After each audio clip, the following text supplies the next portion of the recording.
bridge funding that was needed. Otherwise, Eskom will have defaulted. But we have done more than that. This year, as at end of September, for this funding year of 72 billion, we have raised 57 billion. That 57 billion has been raised from South African investors, it's been raised from foreign investors and global DFIs. Now, Honourable Chair and Honourable Members, these two things, the improved corporate governance on the one side and access to funding has helped us. And accordingly, the Fitch rating agency, which had put us on negative watch, which means we are going to be downgraded, noted the changes and the developments that have taken place. And they move us out from credit watch, which is positive because we've been on the downward trend for quite some time. Now, when we're talking about stabilization, Chair, and you see that an EBITDA margin improved from by 21%, from 37.5 billion to 45.4 billion. There were a number of decisions that had to be made, and I'll go through them, that helped. For example, it was a reduction in the capex. We did commit when we were here that we were going to reduce capex by about 10 billion a year. That has been done. We reduced the OPEX by another 10 billion. That has been done. So the combination of the capex and OPEX is expected to save Eskom roughly about 100 billion in 5 years' time. We have maintained the maintenance cost at 19 billion. However, that has brought with it its challenges, and the Chief Operating Officer will touch on that, will highlight. Because if you are looking, Eskom has been under financial challenges for the past, 8-9 years or so. And one area that was easy to maneuver and manipulate in reducing the cost was the maintenance cost. But because we then reduced the maintenance cost, we haven't managed maintenance in the manner and the way we should have. And some of the current challenges that we are facing, which we'll talk about, Chair, have one or the other implicated or influenced by that. We have not had any new recruits this year, and there have been no promotions. And bonuses for senior management have not been paid. In fact, we only paid ex gratia to the bargaining unit at 10,000 each. We also went further when we are talking about efficiency optimization. We are talking about targeting 500 MW additional demand. As we talk, Chair, we're happy to announce that 500 megawatts that was targeted, we have sold about 300 million as we are talking now, raising roughly about 1.5 billion or so. And we're hoping in 2 to 2.5 years that will have increased to about 2.5 billion. An area that we think this committee can help us a great deal has to be to reduce the area debt. When we're here, we did talk to the members and highlight that we're targeting to reduce the municipal non-payments or debt by $1 billion a year. At that time, the total debt of unpaid loans was 13.5 billion. Members, this has since increased and is sitting at 18 billion as at the end of October. It has reached a stage where this debt increases almost at about $1 billion a month. This is an issue of concern because the sustainability and some of the issues that we have highlighted that we are dealing with will then not achieve their set objectives. But I'm also happy to indicate that the Minister of COGTA, together with the Minister of Finance, Minister of Water, Minister of DPE, they've formed a team the interministerial task team to look at the solution as to what is the best option out in dealing with this, because this is not only Eskom issue, but it's a government-wide issue.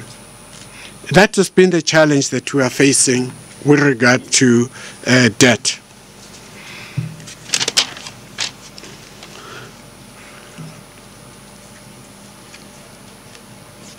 There are other successes that are here that we can talk about.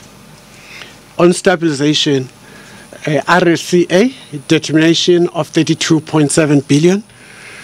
RCA, I mean, NESA has already confirmed that we will get roughly about 8.1 billion a year over the next 4 years.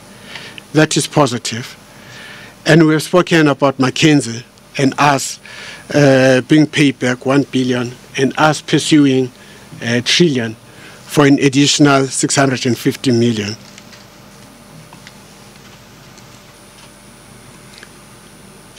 We are working on Eskom of the future, which is the last point here. I've already highlighted to the members that this issue is now at a ministerial board level, and we hope sooner will come to present how the future of Eskom will be and how will it be structured and what kind of decisions will be expected as we move forward. Okay. Now, could you move to operational? The operational performance, this was 2018, and we had said it continues to improve. We felt that we have to talk about what happened in 2018 and what is happening now for members to have a clear understanding of the challenges that we are facing. And the Chief Operating Officer will start, and I will come in later. Thank you, Chairperson. If we look at the performance of the last financial year, I'll very briefly go through that, but spend a bit more time on where we stand now. If we look at generation plant performance, that was acceptable. As at the end of March, we had significant improvements in the environmental performance. Our transmission performance has been the best for many, many years, for 10 years as a matter of fact. And our distribution performance improved also significantly. On the new build, we have successfully put into commercial operation 3 of our units. And then on the wire side, on the transmission side, we did manage 2,500 MVA as well as build 722 kilometers of high voltage transmission line. On the electrification side, we performed extremely well. We exceeded the target. And just as a matter of interest, since 2013, connected more than 1 million households. Our safety has improved also, down to 8. And I'm pleased to announce that as we speak today, it's standing at 0.24. However, we did suffer some fatalities, which we're not obviously not proud of, and it's sad. So we're doing whatever we can to eliminate those. Then our BBB EE expenditure was good, as well as with the black-owned suppliers. We did spend attention and dedicated focus on females, putting them in senior management positions. However, as at the end of March, just to end the operational performance for 2018, the stock levels remained a challenge. Chairperson, I would like then to, unfortunately this is not part of the presentation, but I believe it's important to look at where we stand as at the end of October, and this was also the feedback we gave on Friday at the State of the System feedback, media feedback. Chair, although distribution, transmission and Kuberg is performing very well, our generation side of the business performance remains a challenge, and I'll spend a lot of time on that, or more time on that. And the cause is basically for generation deterioration performance is that we have on 10 of the stations less than 20 days coal stock, and on 5 of them less than 10 days. So that over and above that, then we sit with a energy availability factor of 74%, where our target is 80%. So we have challenges in terms of the performance of our existing fossil fuel plants, and therefore we unfortunately have to rely on burning diesel at our open cycle gas turbines to ensure that we have sufficient supply to meet the demand, specifically during evening peaks. Just in detail, a little bit more detail on generation. Our year-to-date performance for the energy availability factor is standing at 74% against the target of 80, our internal target of 80%. Our planned maintenance standing on 8%, which is a little bit higher than the 7.5 that we targeted. And the reason being, we have to start maintaining our plant more and more to get to the availability that we want. But the big issue remains the unplanned outages. That's where our challenges are, and I'll spend a bit of more time on that. So that is standing between 15 and 16. So let's talk about 16%. So I'll unpack that a little bit later. So that is our challenge, is our unplanned maintenance. On transmission, still the same as at the end of October, very positive. Our maintenance is on track as well. So what we've planned to do in maintenance on our transmission network, electrical network, that's what we're doing. On the distribution side, also positive performance. We reduced our outage durations even further. Our target 38, and we're down to 34.9. And then the frequency of interruptions also is good performance. We have a target of 19.8 times the frequency. We're down to 14.3. And if we compare it to the end of March, end of March it was 18.7. We're now down to 14.3, and then on the durations from 38.8 down to 34.9. So there's good performance in terms of distribution networks. On electrifications, we're also on target. We've done around about 82,000 as at the end of October. So it's good performance, and we believe we will achieve the 200,000 by year end. On the new build side, we successfully managed to synchronize at Medupi Unit 3 and 2 to the national grid in April and in October this year. Then in commercial operation, another 2 units, Unit 3 at Medupi and Kusile Unit 2, adding 1,500 megawatts to the network. Then in terms of the wires performance, we've done 540 megawatt of transformer capacity that we have installed, and year to date we have built 228 kilometers of line. So we don't foresee any problem that there will be not achieving our target as per our shareholder compact. So in a nutshell, high level, that is our operational performance in terms of transmission distribution. Our new build, it's going fairly well, acceptable, but the challenges are with generation. If I unpack generation a little bit more, and I refer to the 16% of the unplanned. Now, the 16% basically are made up of a 5.6% that we call full load losses. And the full load losses are basically classified. We have a few units that is on long outages. Letaba Unit 5, that will take some months to bring it back. So that is 600 megawatts that we do not have available. At Duva Unit 4, there's another 600 megawatts. We did bring it back. However, we have challenges keeping it in. So I'm referring still to that one as full load loss. At Grootvlei, there's a 200 megawatt unit that is also on a long outage, expected back only in January.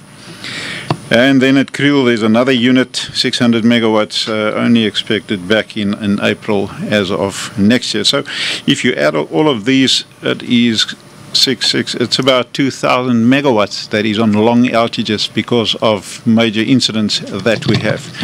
So if you unpack then the 16%, coming back to the 5.6%, the long outage units that I just mentioned adds to about 40% of those. However, then we do have some other challenges in terms of other load losses, in terms of our new units, as soon as you bring a new unit into commercial operation, you do have teething problems. So we are dealing with that. We have dedicated teams looking at that, but that obviously is impacting on our UCLF. So can you pause a little bit and take a sip of water while we are trying to put up a slide so that we'll be able to follow what you are talking about? Thank you. I will pause and just wait for the presentation. Thank you. Thank you. And stretch so long. Just a second. Thank you. Is it there? Okay. Okay, excellent. Thank you. If we can just go to... excellent. Thank you so much. Thank you so much. Yeah. Thanks, Bob. Stretch is Thanks, over. Chief. Thank you. We're back. Okay, can we just carry on? On. Another one? Another one? Another one? Right, let's pause there. Thank you. This is then to come back to the 16%, the unplanned losses. That's the one that's biting our system at this point in time. On the left bar, that's what I just explained, the 2.79. Those are the new builds, where we have the teething problems, as well as the issues of unplanned trips. You know, something just breaks.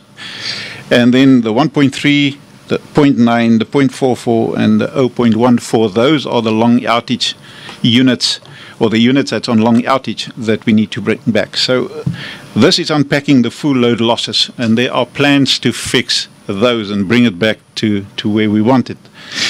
But then the second one being partial load losses. Just skip a few slides forward, please. There's a pie chart. There's a pie. One more. There you are. I'd like us to stop here. So this is the breakdown of the partial load losses that we have. It's basically a vehicle that you have. You can get 120 kilometers out of it. But when your foot is down on the pedal, you can only get 80 kilometers out of it. So there's a loss. So that's what I'm referring to here, partial load losses. So on the left-hand side pie, that's all our power stations. And then on the right-hand side, that is basically a breakdown of all our partial load losses. It can either be gas, it can be the mills, it can be turbine, our drought plant, taking the air in and taking it out. So that is just a breakdown. So we've identified per power station what the partial load losses are in each and every one of these stations, and we have plans to fix those. The only negative is to fix it, you need an outage. And because we're running very tight in terms of our demand and supply, it is not easy just to take out a unit and then spend the quality and the necessary time to fix it. So please just go back to the bar chart. Thank you. So the 6.49 is what I just showed you, the partial load losses. So if you add the two of them, it brings you to 12% of the 16% of the unplanned. Then we have another one that we're not proud of, and that is our outage slips. So that is when you do have the luxury of taking a unit out and maintain it, that you don't bring it back when you planned to bring it back, for whatever reasons. So there's dedicated focus to ensure that we don't have the outage slips that we are having currently. So that then takes us to 13.68, and then the last one is the boiler tube leaks. We had a plan in the past, but for some reason, and I'm not going to debate it, we haven't followed through on the maintenance plan that we had in place for boiler tube leaks, and that adds 1.6% to the total of 15.29. However, there's another contributing factor there, and that is the quality of coal that we are burning at this point in time. But it doesn't take away the fact that you can put a plan in place to fix your boiler tube leaks and to effectively maintain it. So, Chairperson, in a nutshell, this is the area that we need to focus on. And this is where we have detailed plans. And, Chairperson, I can assure you, as I did to the media on Friday, this is one of my main priorities as Chief Operating Officer. I'm personally focusing on this on a weekly basis, getting feedback on progress. Next slide, please. Chair, I'm not going to go into a lot of detail. We can make the presentation available, but this is what we refer to as a 9-point recovery plan to get our performance of our network, of our plant units back to the 80% where we want it. Number one is to put a lot of focus on the new plant. So we're going to have the teething problems. So we have a dedicated team, specialist teams, that is, whenever we pick up a problem, to ensure that we resolve it, and that where we build in new units at Kusile, or it's actually only Kusile that's left, that we ensure that we put the plans in place not to have the same negative impact. So then the second one, I've spoken about fixing the full load losses. That's where I refer to the units that's on long outage. It's to see if we can bring those units back earlier, dedicated teams to look at that. Then to fix partial load losses and tube leaks. I've spoken about that. And for this we require, just in this year that's coming, 59 planned outages. So we have now mapped 59 outages to take our plants out. So we know for each outage, when does it need to start, how long is it going to take, what we need to do. And then what we've also now, what we are in the process, we haven't completed it yet, is to have a dedicated outage team per project power station, just to manage outages. Sorry, thanks. Yeah, that's basically the picture. So there you can see that all our power stations on the left-hand side and whatever planned maintenance we're going to do. So we have planned it. That's going to obviously request an additional, we estimate about 12 billion for the year. So because we haven't spent a lot of money and time on maintenance in the past, we now have plans and we know what we need to do and what's going to cost us. Thank you. Just go back to that. Thank you. Then the issue of human capital. On 7 of our power stations, we have acting power station managers, and that is not desirable. So we're going to deal with that as well. As we speak, there's a generation exco at one of the power stations at Kriel, where we are starting to look at how to fix, not only to put in place a power station manager that is accountable, but also the next layer of team, the management team, looking at outages, at engineering, etc. So we're going to put a lot of emphasis on getting the human capital sorted out. Then just to prepare, as we're going through a tough time at this, as we speak, in terms of what we have available to what is required, is to make sure that we have sufficient diesel whenever we do need to burn our open cycle gas turbines to supplement. Chair, then we're also moving into a period, and the Chief will talk a little bit more about coal, but we do not have, as I opened, sufficient coal stock levels at our power stations. We have a lot of plans, and the Chief will talk about that. However, because we do not have sufficient coal at this point in time, and with the rain season that's coming, it is posing a huge risk. We have, if you look at item number 8 there, preparation for rain, we actually have spent a lot of time. We had a dedicated senior manager with a team that went to all the power stations, and in 8 weeks we successfully managed to get 3 days of stock, strategic stock, set aside only during rain when it's required. And there's only one person that can release and improve the release and use of that stock, and that's myself. So power station manager cannot just use the coal for whatever reason. It has to be because it has for preparation for rain. And then the last item on the 9-point recovery plan is to deal with our stock levels on how to get it to the desirable level. Chairperson, in a nutshell, that is our performance as we speak at this point in time. Just want to recap: generation not good, but however we do have detailed action plans to deal with the issues. Then on transmission, distribution and group capital, good performance, as well as on the Kuberg, that is close by good performance.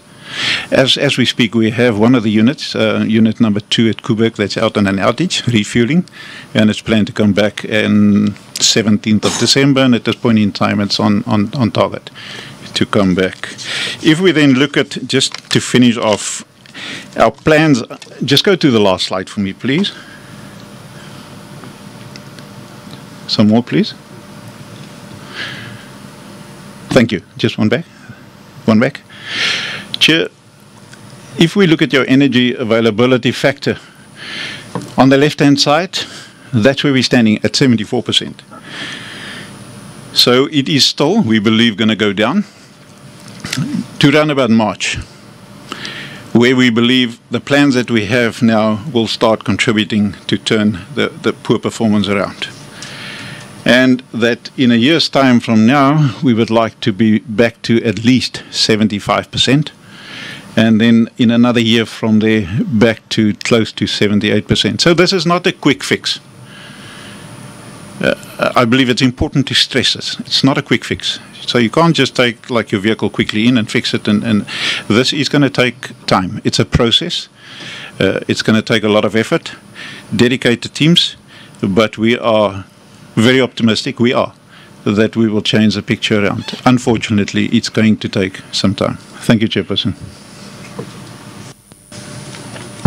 Chair, can I just make a comment? Thank you, Chairperson, and thank you for chairing at the back. Chairperson, this presentation that we have just received now, we have slides that we do not have. And one of the major issues that made us to have an inquiry, it's not having information or having the wrong information.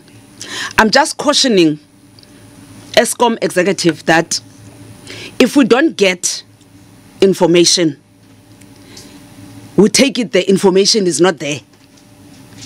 If we get 20 slides and yet the slides that you are going to present are 50,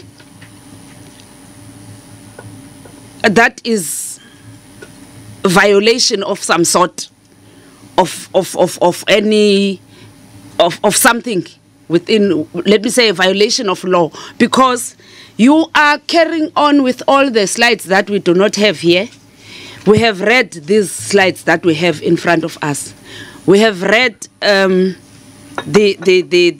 books that we have received, but if we don't get the correct information, we will still have questions that we will have as this committee, that the information that we got, it's a verbal information which cannot be challenged because it's not written. We don't have it on a written paper.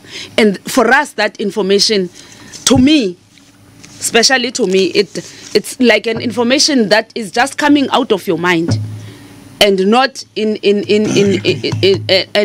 a written form. Because what you are doing, you said in the media briefing that you had, or a briefing that you have on Friday, you had these slides, but now it's Wednesday, the following week, you don't have them with us. I just wanted to raise that so that you are aware that we see that we don't have the information that you are presenting. Thanks. Thank you very much, honorable members. I just want to bring to the attention of the members that have been reliably informed that there are about 3 or so slides that are missing. I think it's something that we can have a break and deal with that and bring it to...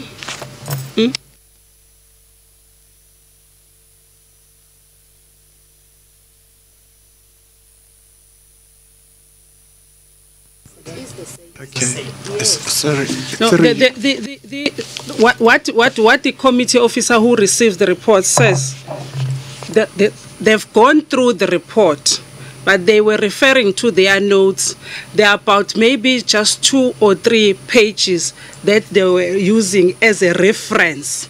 And if members requires those slides that were making references were made to, those copies can be made available, except their own notes, because it was just, they were just speaking on an in addition, adding their own notes, elaboration of what they were presenting.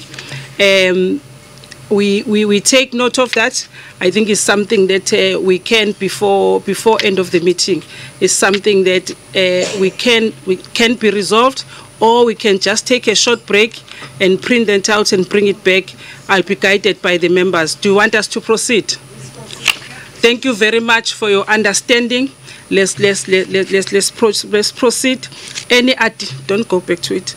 Any additions? Any additions on the presentation? Chair, it's just to highlight that it's not a presentation. The COO here spoke about the challenges we are facing on coal. And we wanted also to explain why we're where we are. And Chair, I fully agree with you. These are additional to the annual report of 2018 that we needed to present, but we felt that the members deserves to know the challenges that we are facing, hence we've put them in, 2 or 3. The coal issue, which is something we've been asked a number of times, started somewhere in November last year, 2017 November. In October, Eskom had 40 days coal cover, but by November, that decreased by about 8%. And I'll explain what happened. In November last year, there was a need to restate the numbers from Tegeta because it was soon found out that they'd been overstated. That's the first thing that happened in November. The second thing that happened is that Tegeta then came forth and indicated that they couldn't provide or supply 400,000 tons as per contract, and they were given permission to reduce that to 200,000 tons per ton. So from November, the stockpile decreased. Then the management of Eskom engaged with the National Treasury requesting an urgent coal procurement. But because of corporate governance and issues that were at hand, Treasury took quite a long asking questions. And in December, the stock continued to decrease. In January, of course, the new board was appointed on the 22nd. But during the appointment, the stock was on a downward trend. In February, with a new board, National Treasury approved the procurement of coal. But they laid 3 conditions. The first one was Eskom was supposed to go back to those that had to those who had won the contracts.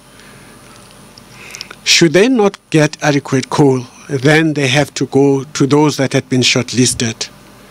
And if they still do not get adequate coal, then they have to open up to the market. And of course, Eskom could not get coal in the first group because the relationship had broken down with the majority of the suppliers of coal. They couldn't get enough on the second one.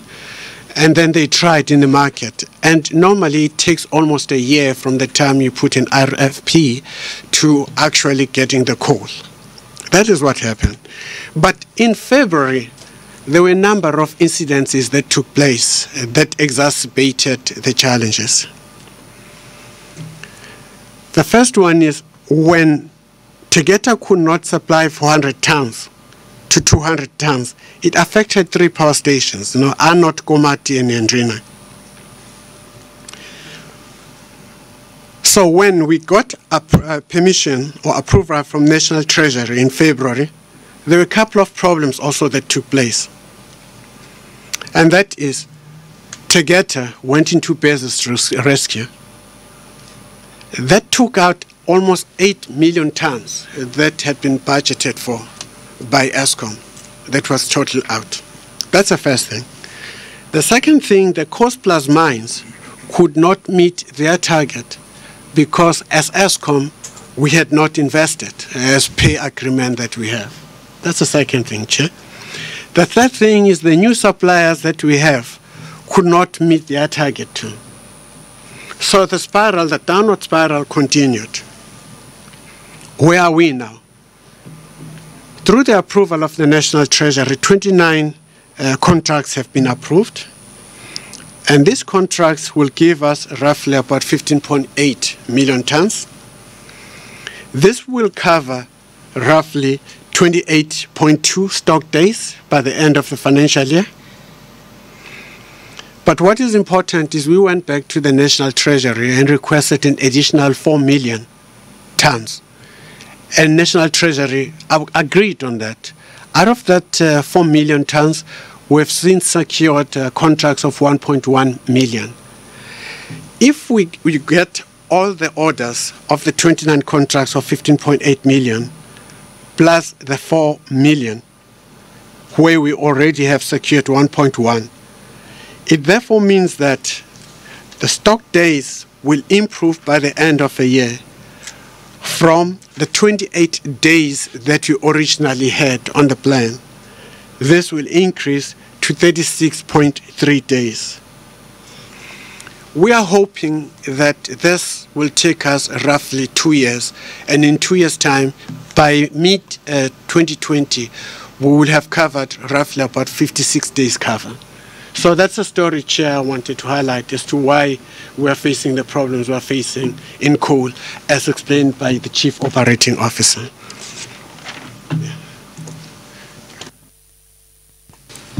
Thank you very much. Any other additions from the team? No, nothing. Thank you very much, honorable members.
Order, members, thank you very much. Thank you very much, Chairperson. Thank you to the Eskom Board too. Firstly, Chair, I think it's commendable that the Eskom Board finally gives us honesty. It's not something that we've had in the past, and it might not be the story we want to hear, but at least it's the truth. I think it's clear to this committee as well as to the country that what we're experiencing now is what are the after effects and the whirlpool effects of state capture, and exactly what state capture did to Eskom as a company. So let me tell this board that I would not have your job for anything in the entire world. I think that you have the hardest job going forward possible. Chair, there's quite a few things that I need to deal with. Firstly, Chair, we've got absolute honesty from the board, and I'm sure we can expect honesty going forward in these questions too. The coal contracts are worrying me immensely. How are we rectifying what was obviously a manipulation of a system, because we know that one of the catalysts of state capture was the fact that coal contracts were manipulated so that certain companies and certain shelf companies made sure that the right people got the coal at inflated prices. How are we rectifying that? Are we actually still being held ransom? And if so, can the board tell us who is holding us ransom so that we as a committee can actually do something about it, because this committee has shown before, when you are held to ransom, this committee takes action. Are coal prices now being artificially inflated? Given the fact that we're in a state of emergency, are there people who are actually willing to take on South Africa and do the most unethical of behaviors and overinflate the coal prices? Because we're reading things in Financial Mail, in all sorts of all sorts of financial articles saying that these coal prices are now being inflated. So is this happening? And if it's happening, you need to tell us, because we can do something about that. Because I think it's safe to say, Chair, that we are now in a state of an emergency. When you have a 5-day coal supply for certain of your power stations, it's an emergency situation. And Chair, what we have to realize is when a country is in a situation like we are now, it's akin to having your child with a terrorist, and that terrorist threatening to kill your child if you don't give them everything that you've got. And that's where we stand at the moment. So if that's happening, please tell us, and we can take action. Chair, I read in almost disbelief yesterday that Eskom's had to declare that we're going to go up to load shedding Schedule 8. What is Schedule 8?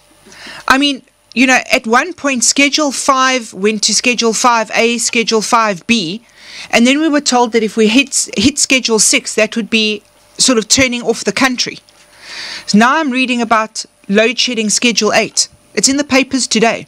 What does that entail? Is that 12 hours a day, every day? Chair, at the moment, exactly how many plants will be affected by unplanned maintenance? We have a rough idea as to who the problem areas and who the problem children are. We know. But could you give us an exact estimate? And I mean, that's an anomaly in itself, an exact estimate. But could you give us exact numbers? Because here's the thing. South Africa knows we're going through load shedding. South Africa is preparing itself for load shedding. But the more information we give South Africa, the more they can prepare. Because that's what's key to this, is the preparation. Chair, NERSA obviously keeps Eskom in line, and I say that quite tongue-in-cheek, in terms of what they allow you to charge us for electricity. Now, something was said, and please accept my apology, Mr. Khadebe, if you didn't say this, but I seem to remember you did say it, that in actual fact, for Eskom to recoup what it actually requires, it would need a 90% increase in the electricity tariff. Now, we're never going to get that, ever. It's an impossibility. The way we are going now, is Eskom ever going to be able to be a liquid, safe company? Or do you agree that the time has come for Eskom to simply become a generator of power that supplies energy to an independently controlled grid? So you become a generator that supplies to an ISMO, for lack of a better term. Chair, then middle management ago was in the region of about 60 to 70 people. During the height inquiry, we were told that middle management had reached levels of between 600 to 700 people. Now that's where the inflated and the bloated workforce comes in. Now, undoubtedly, I mean, Eskom said this, we've read it in the papers, job losses are inevitable. They're inevitable. But here's the thing, why are there 600 to 700 middle managers? Because clearly something's not being managed well, so these managers aren't doing what they're supposed to be doing. Chair, then, the diesel per month. I read an article that said we're spending on average R1 billion a month on diesel. Now, let's be honest, when push comes to shove, you've got to keep the lights on. Our economy collapses when the lights turn off. Is this amount inflated? Is this amount correct? And Chair, again during the state capture inquiry, we were told how bizarre contracts were being given to people who actually had no experience in the diesel field, and they were friends of a brother's, sister's, girlfriend's, aunt's, uncle, who were getting these diesel contracts. Have we looked at who we're getting the diesel from, that we're getting it at a fair price? And how much exactly are we spending a month? And in terms of months, and I'm sorry, but to the COO, how many months do you think we're going to be needing to burn diesel and use diesel to get our power stations running? And Chair, my last question for now, because it's not fair to my colleagues that I take up all this time. A gentleman by the name of, or actually, I could be wrong, Mutai, told Fin24 in an article that the EAF was at 78% currently, dropping to an expected 74.2% for 2019. Now that number stuck in my mind. The slide we saw now, which we don't have, says that in 2019, the EAF is going to go up to 78%. So where's that difference coming in, and why are two different songs being sung from this what should be the same hymn sheet? Thanks, Chair. You're most welcome. I'm going to allow members, because we have a time as we've cancelled one of the items for the day. So the next one is Honorable Luyenge. Thank you, Chairperson. Let me first appreciate the presentations, Chair, starting from the acting CEO's overview, as well as the presentation by the COO. Chairperson, on a fairly and squarely basis, all this emanates from an environment where there was no possibility of right ethics to be expected from Eskom.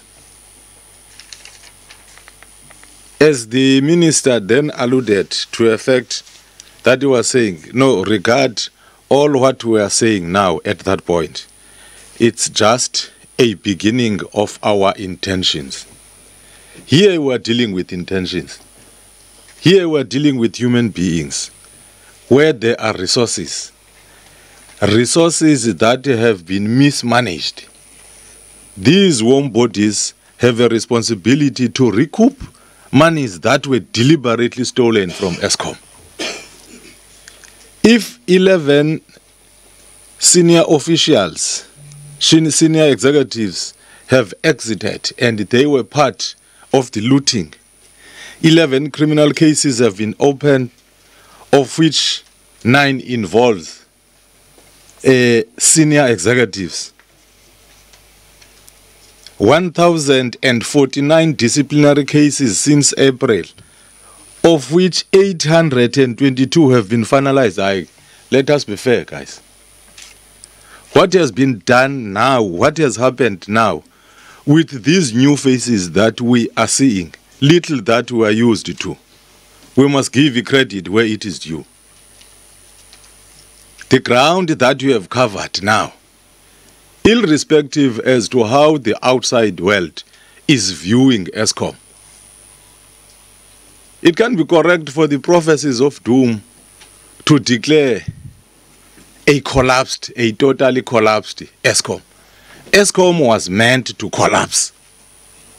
Thanks for the intervention by the President to have a minister at this point who has actually taken decisions, and the decisions that have been taken are decisions that have been well informed by the situation from which this Eskom is coming from. Of which I don't want to say now. We can be more technical and philosophically in dealing with the current leadership as Eskom without giving credit where it is due. If the past situation at Eskom, Chairperson, was anything to go by, there would have been no Eskom by today. This load shedding that we anticipate, this load shedding that is possible under the circumstances, it is normal. There should have been no light now if you can calculate the amount of resources that have been looted already. I just want to say, Chairperson, thanks for your intervention as this committee. This committee is part of that process. You were no passengers in the whole exercise, as the acting CEO has said. And they rely on us. We have a responsibility to support them mentally, physically, and spiritually too. And to make sure that the outcome is not an outcome that will be coming from the air. It is coming from this collective, which I believe, Chairperson, what you have done, the approach that you have adopted as a committee across the political spectrum, it has taken South Africa where it is, because when you're talking Eskom, we are talking life and death of South Africa. Those who are not happy for this achievement won't see anything that has happened. So the only question that I would want to have, Chairperson, and say, is with regard to the amount that is owed by municipalities to Eskom. How do we expect Eskom to grow if municipalities are unable to pay? Then it means then we also need to go further and look at the issue of targeting only the municipalities. What is the story, acting CEO, of other government departments? Because the bulk supply that comes from Eskom is utilized by government departments, including, all spheres of government. Then because you have municipalities, Comrade Zuki, that are collapsing at home because departments are not paying for the services that are rendered by the municipality. And then when we come here, we behave as if we are not from those rural areas. We don't know what is happening at a municipal level. You will be called to say, hey, please intervene. Public Works has actually not paid us, and we are not giving them electricity. We have cut electricity there. So let us look at this, Chairperson, on a broader basis. Both municipalities and the departments. Then what is the contemplation of Eskom, the board and the management, that of utilizing a prepaid system? And maybe try to avoid this issue of taking this electricity to be supplied by municipalities that do not have even the capacity of managing their own collection of revenue. And then we are giving them this huge task of providing electricity. Why don't you sell directly to the consumers? Siyabonga kakhulu. The next member is Honorable Swart.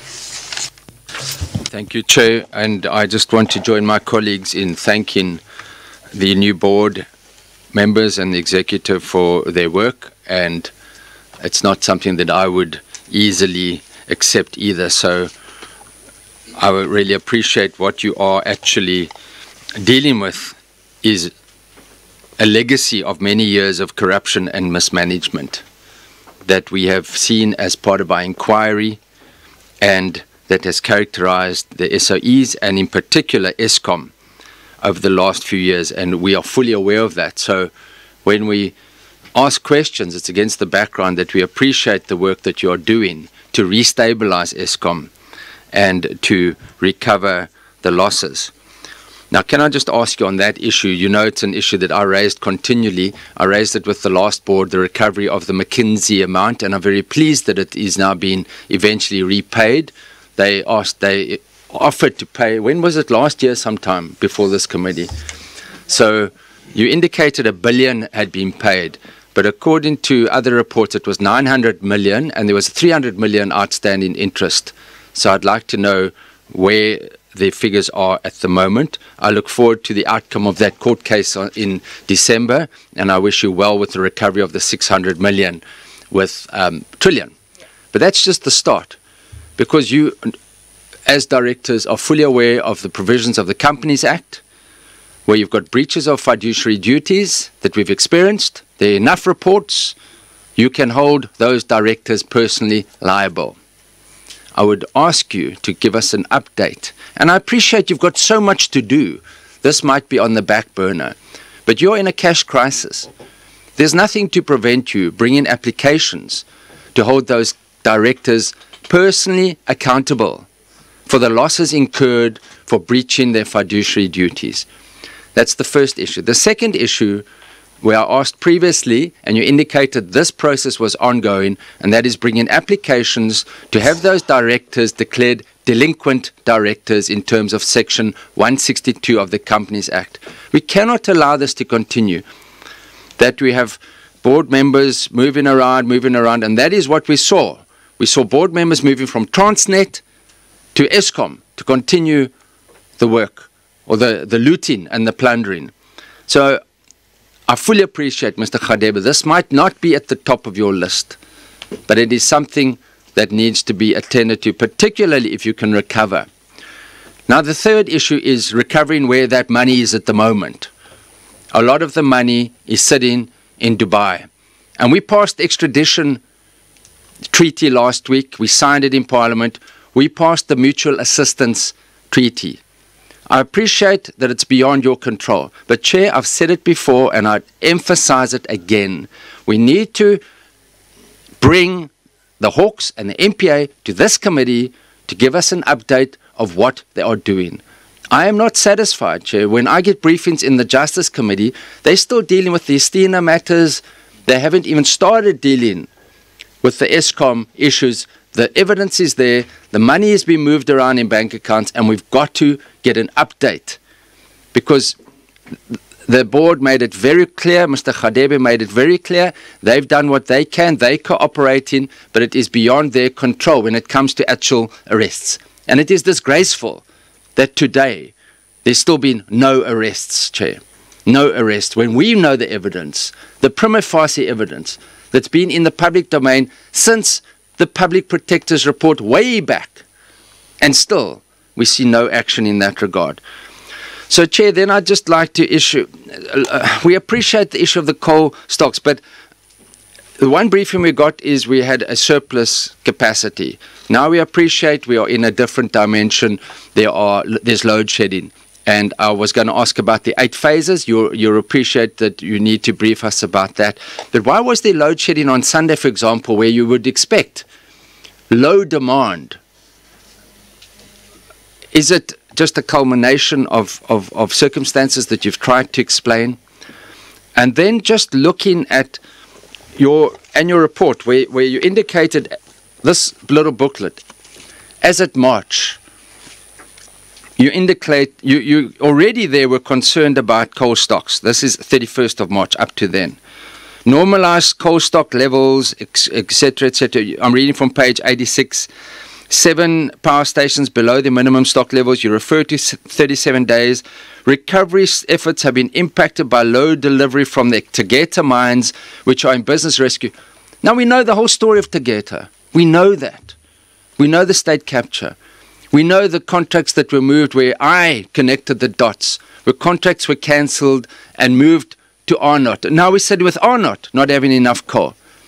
So, Chair, I want to ask specifically, when it comes to Arnott, those contracts that were cancelled with Exaro, with Mafube, conveyor belts, is there no chance that mine that was closed, Matila mine, with the loss of 1,600 jobs, is there no chance of recovering those contracts that were providing reliable coal to Arnott, which is, according to your slide, is it 20% or something of our energy, but a substantial amount? That is all part of state capture. Those contracts were cancelled.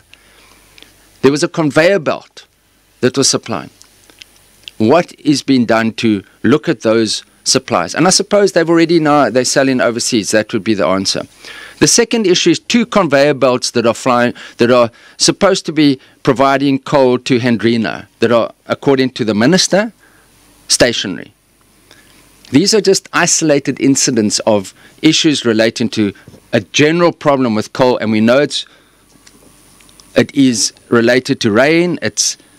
But here, in this report, you say coal security is not considered at risk.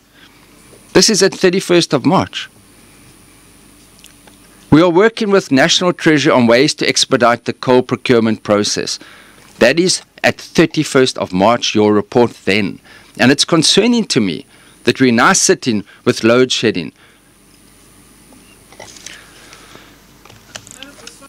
Thank you, Chair.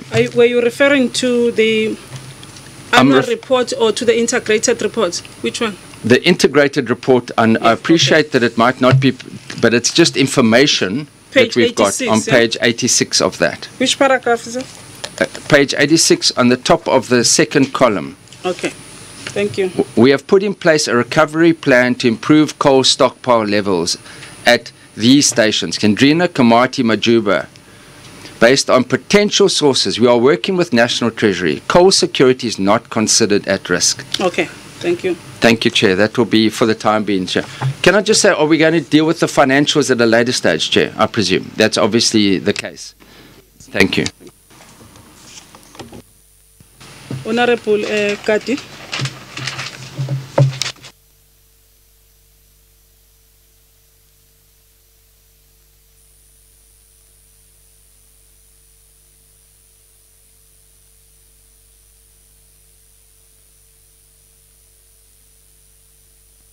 Not audible.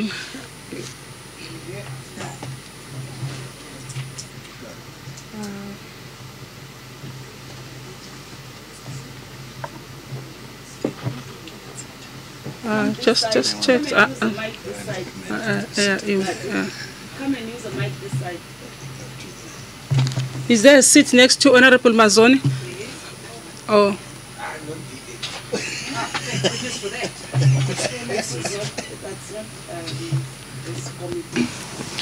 Thank you very much, Chairperson. You're welcome. Wanted to check with the board why in their presentation they do not make mention of anything related to IPPs. Is it deliberate or is it by omission or something that is not significant as they will think for this meeting today?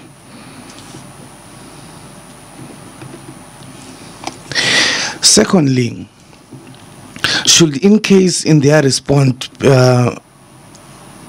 decide to say something on the IPPs, is it possible they can take us on board as to what is the unit cost of procurement by Eskom from IPP service providers?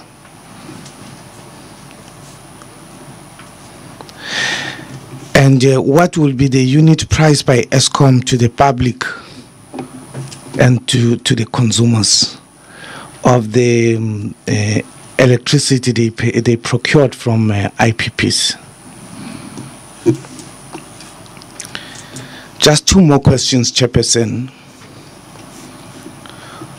Is it possible for the board maybe to take us into confidence as to whether the board has ever heard any process of vetting the IPP service providers to check the extent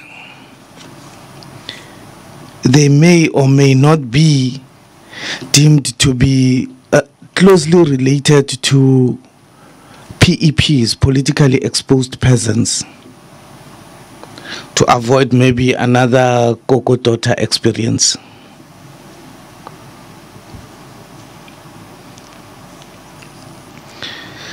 Is it possible maybe for the board to take us into confidence as to whether it has any plans in the pipeline for the privatization of the distribution unit of Eskom or any other unit of the Eskom, be it generation and transmission?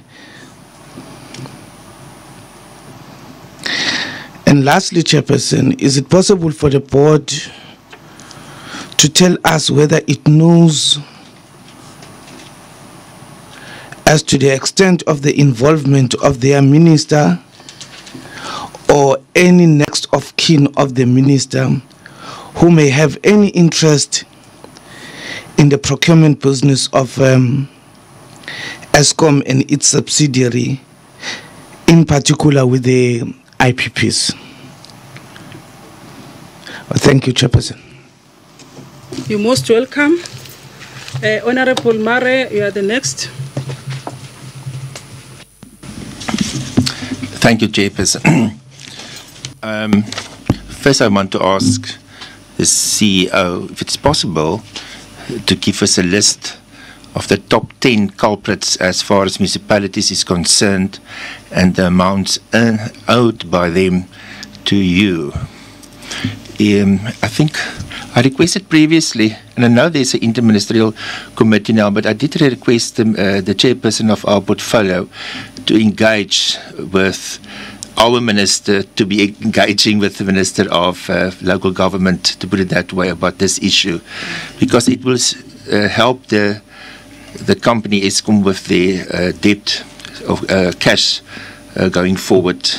Tremendous if we can actually solve a certain problem in the sense of only if we look at debt not less than 30 days or 60 days. There must be a point that we come to that stage.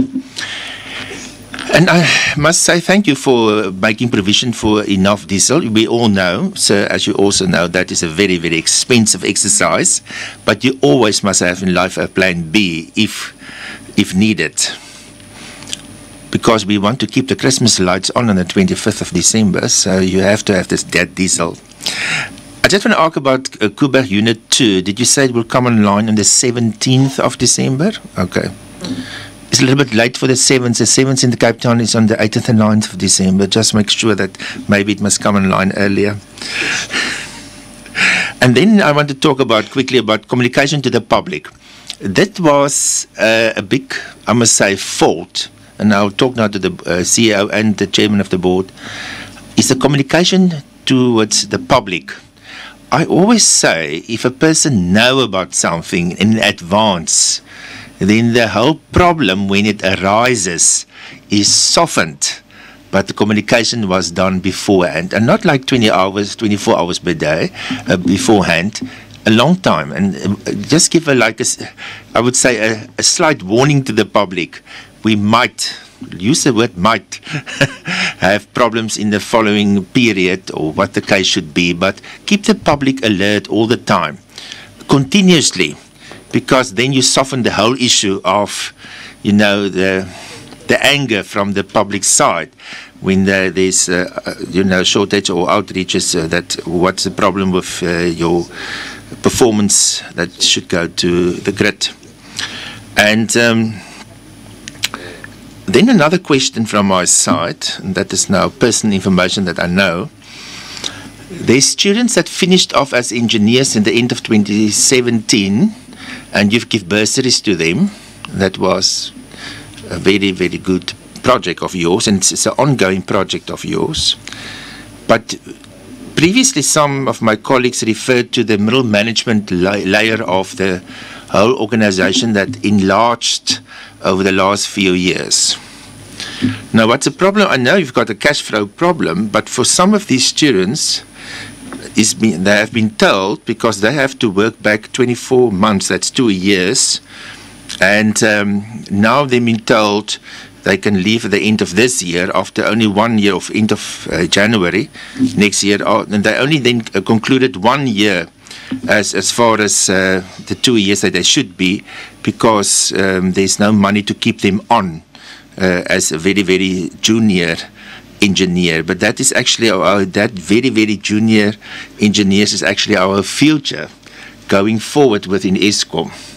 So if we can cut down on the middle management level where it seems there's a bulk and too many people, maybe we can keep the junior people that actually will go in their second year for their bursaries that have to work out the 24 months period. So I just put it out there that you know about this problem because I've received phone calls in this regard. Then lastly, I would love if the chairman of the board could maybe highlight us on the payback of the money of Mr. Brian Molefe that was paid out. I know you might say no, but that's now an issue between him and the pension fund or what the case should be. But we should know because there was an excess and he have to pay back according to the court. What is die huidige stand van sake, the present, with this overpaid of money paid to him? I would love to know that everybody know that's in the clear. Thank you. Most welcome, Honorable Tseli. You are the last.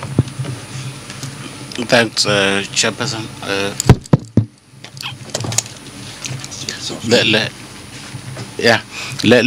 Let me join my colleagues who thanked the board in the efforts that you are trying to make to turn things around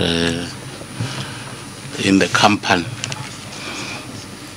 Because what is now coming out recently confirms what we've always been saying, that there are very serious challenges in the company. That there are very serious challenges in the company. Over the weekend, we read about the so-called Funduzi report with very serious revelations. I was sharing with my colleague, Honorable Ranto, part of what the report is saying. Maybe for the benefit of the committee chair, just 2 paragraphs of what the report is saying, because it really confirms what we've always been saying, that if it was not the intervention of this committee, we wouldn't be having this company by now.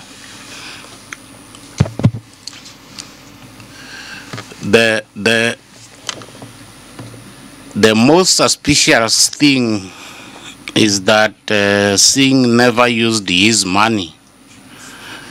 Salary payments and other unknown income just piled up and came to 19 million at the time of the investigation. It is not clear how Singh was servicing his personal accounts, because for a period of 4 years, we could not see any debit orders or cash withdrawals, said the report. These are just some of the revelations that are coming out from some of the people who were working for Eskom. Maybe a direct question will be, was this report shared with the company? If it was, what is it that is happening with regard to the investigations around some of the issues that are contained in the report? The second one, Chair, relates to municipal debt. I think Honorable Marie raised the issue. He spoke about the top 10 municipal defaulters. And I wanted to take it further because it's one issue that came out very, very sharply in our engagements with the department sometime last week or the other week. We had asked for a comprehensive report on how Eskom is dealing with the issue of municipal debts. Is that report ready? Because we had requested that the report must be made available by last week Friday, if I'm not mistaken. The third aspect, Chair, relates to irregular expenditure, which has increased in the 16-17 financial year from 3 billion to 19.6 billion. Very worrying to some of us. Very worrying, really. No wonder we can't, we're not succeeding in taking out the company from the qualification bracket of the department, of the entities that report to the department because of issues of this nature. I will appreciate if you can just share with us what led to this particular aspect and what is it that we are doing, Chair. The fourth aspect is the issue of salaries of the executives, in particular the CFO and the group chief executive. Can you share with us the situation with regard to this particular aspect, especially in the light of what I've read earlier as contained in the Funduzi forensic report? Can you share with us how much does a group chief executive earn and a CFO of the company? Thank you, Chair. You're most welcome, Honorable Tseli.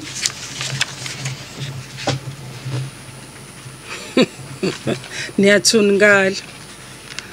Honorable Shuvambu, followed by Honorable Ranto. No, thanks, Chair. Do you know the biggest concern we have is that there's possibility of Eskom being privatized, and want clear communication from the management of Eskom that there won't be any attempt to privatize Eskom. So that message must come out clear out of this meeting, whether we're going to privatize as an attempt to privatize Eskom or not.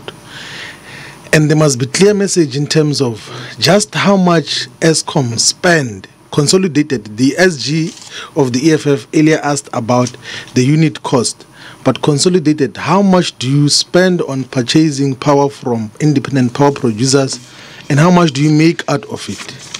What are the losses that are related to the dependence on independent power producers?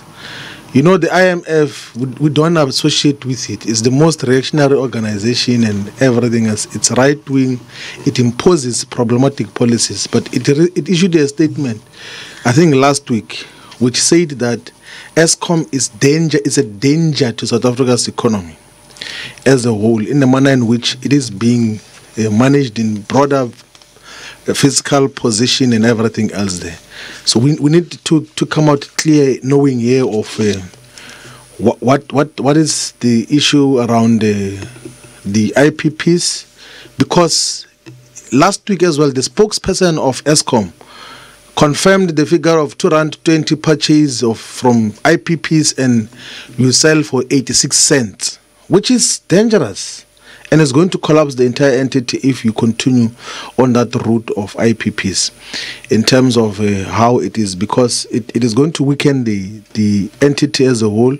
It will collapse it, and we cannot allow a situation where Eskom is collapsed. And if there is a need, we should find a way of giving instruction that the IPPs must supply electricity at the same rate as Eskom generates or lesser. That is the only reasonable thing that has to be engaged in. You cannot buy something for far much more money and then you sell it for cheaper. It doesn't make any sense. It doesn't make any logic. It doesn't make any sense. That is the message that must come out of this engagement. Thank you. Most welcome, Honorable Ranto. You are the next. Thanks, Chairperson, and my apology go to Nagal. Chair, what I want, let me also welcome the presentation and the honesty that you have presented in this committee. The fixing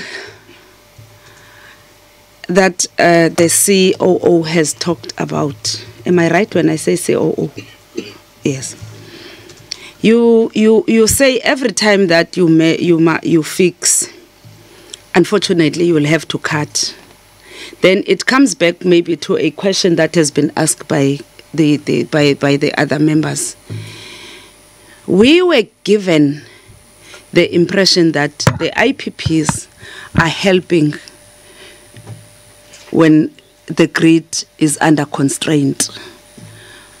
What is the contribution of the IPPs now that the situation is as bad as it is now? Are they still part of you, or you are no more using the IPPs? You did not. Maybe you did not. You did not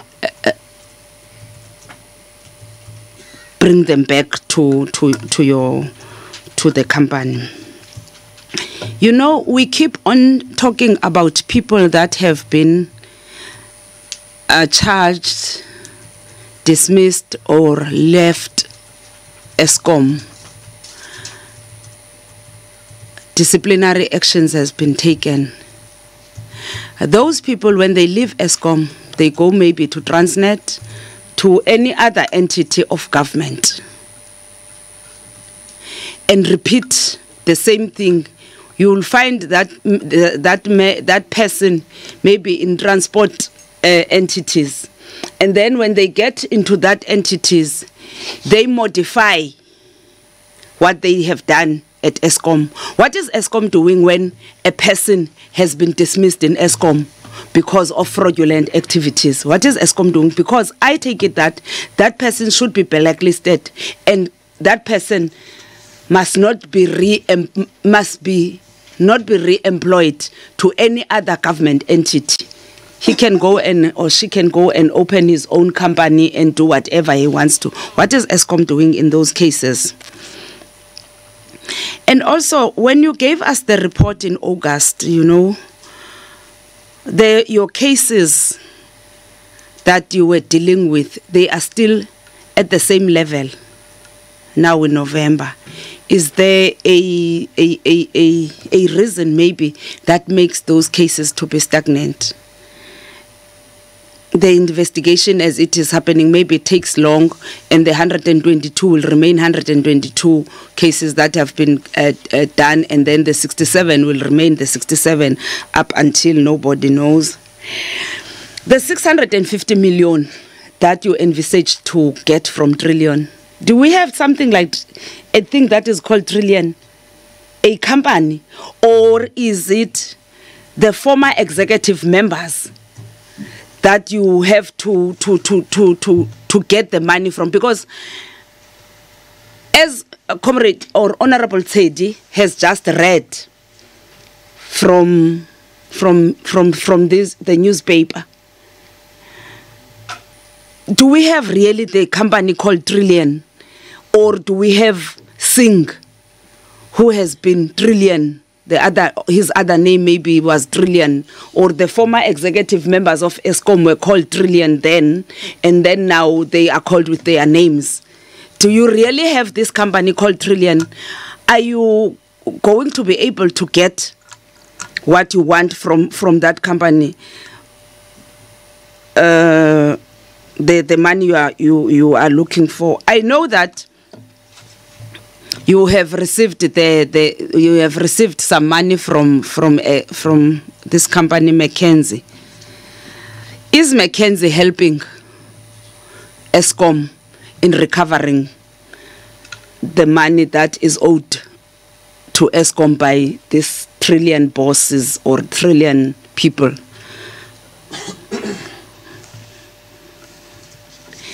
We need to have a strategy, CEO, of avoiding these major incidences. I don't know how.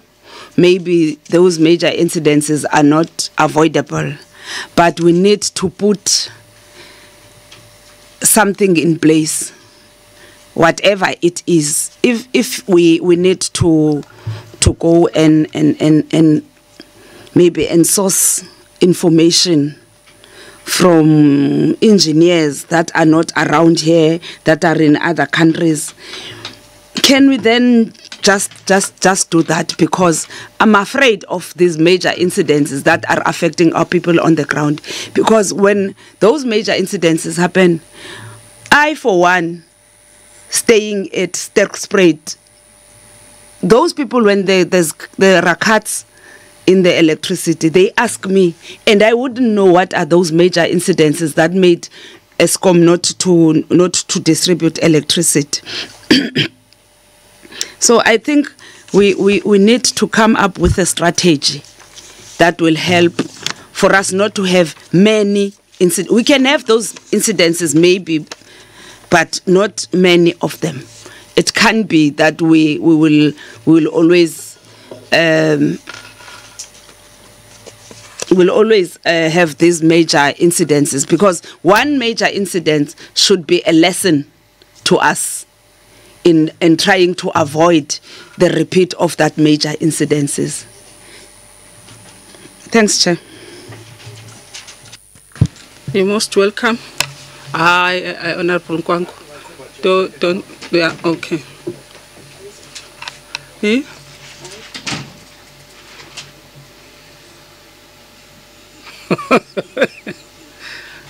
I know, I'm giving him. I'm giving him because I'll come with questions myself at the end. You can come in. I'll come after you. Thank you very much, Chairperson. I think more critically would be, excuse me, sorry, would be a question around these the IPPs. I want to know from Eskom whether they are able to establish whether some of these IPPs do indeed achieve their socio-economic development objectives.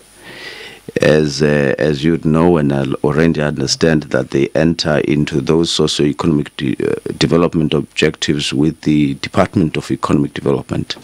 Whether there's a review of some kind to follow up to ensure that they indeed do that, or whether they are not doing or sticking to those agreements at all. And if they don't, are there any consequences? Is there any form of consequence management or a form of alerting the Department of Economic Development that there's no compliance? And if when there's no compliance, what happens? The other question would be to say, I see that you are saying you have dealt with a number of cases. You even cite the statistics here. But I'm not too sure if I follow if you say finalized. Are there any criminal convictions? What happened to the politicians in particular who aided and abetted this looting? Apart from the ones that we know who are out of the country and the few ones, but surely there must be other politicians, I'm sure, who are still in the current government who aided and abetted the looting. Or is it just a case of officials that decided to run amok and loot state resources with impunity? I want to understand that. The other question I think would have to do with this matter of dealing with municipal debt.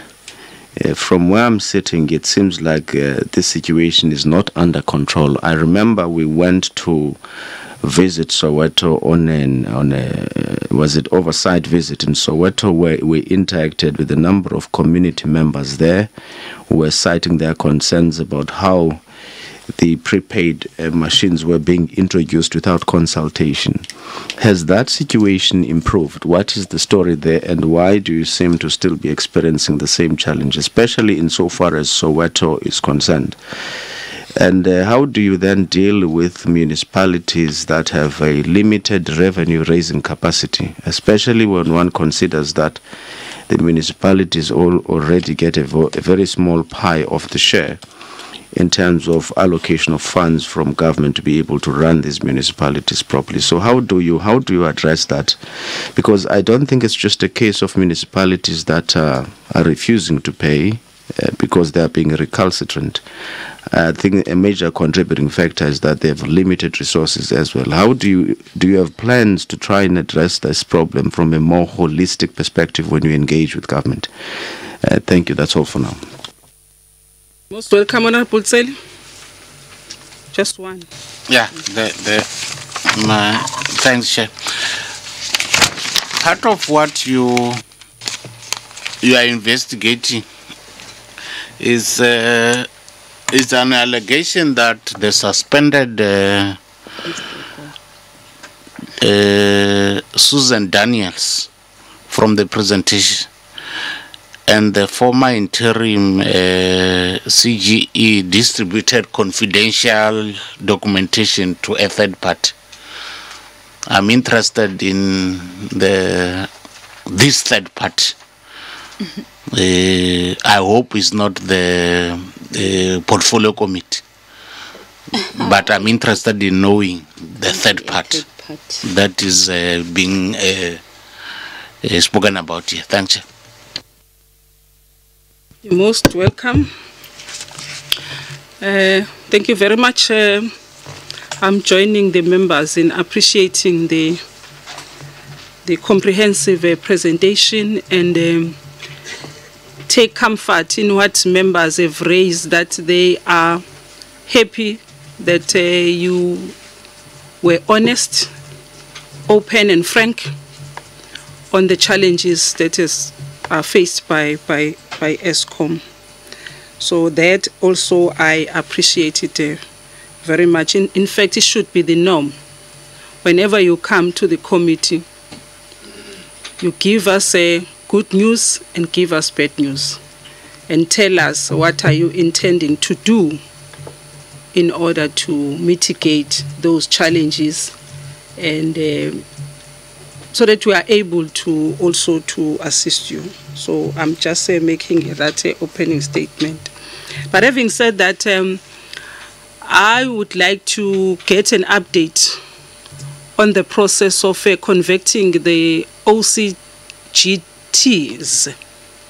diesel to dual fuel capacity, as you indicated in 2017 annual report, that will be done by the end of financial years 2017-18. Where is that process? But also join the members in raising the issue of the 18 billion debt by municipalities, to check where you direct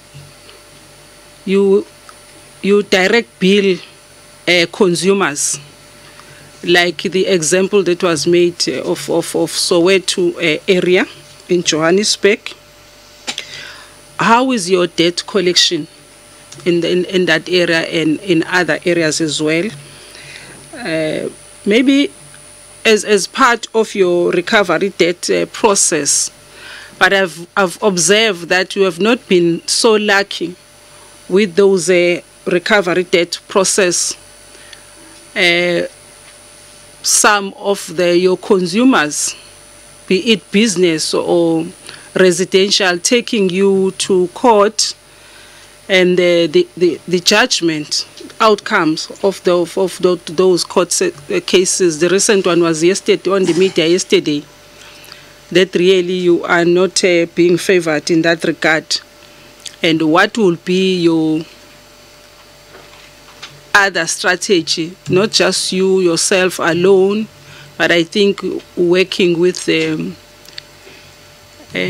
SALGA and the Minister of Public Enterprises, working with the Minister of Cooperative Governance, and the latter part might be responded to by the department adding on your response. You note these questions, and then we'll just take a comfort break of few minutes, and then you come back and report on the financials. Can we take a comfort break of 15 minutes? 10 or 15? No, for to eat. I haven't had breakfast. 10 minutes. Let's have a comfort break of 10 minutes. You've been, yeah. This is not advisable to sit more than 2 hours, not being able to stretch, especially yourself, because we are making presentations and listening. Let's have that 10 minutes comfort break. Now the time is 11:23. We'll be back by 11:33. Thank you very much.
Members, please come closer to your chairs. We are restarting.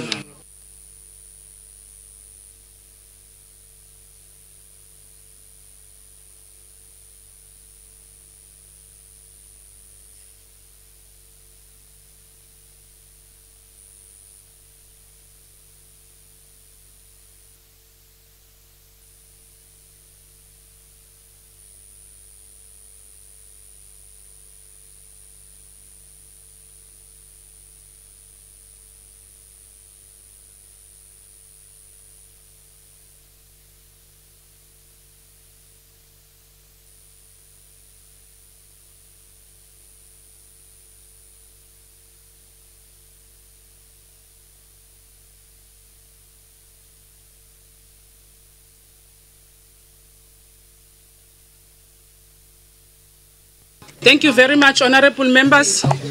We are now getting to the second session of our reports by the Eskom. We are getting into the financials. Acting CFO, who is going to lead us, or you want to introduce the matter? CEO? Straight to the acting CFO, yeah?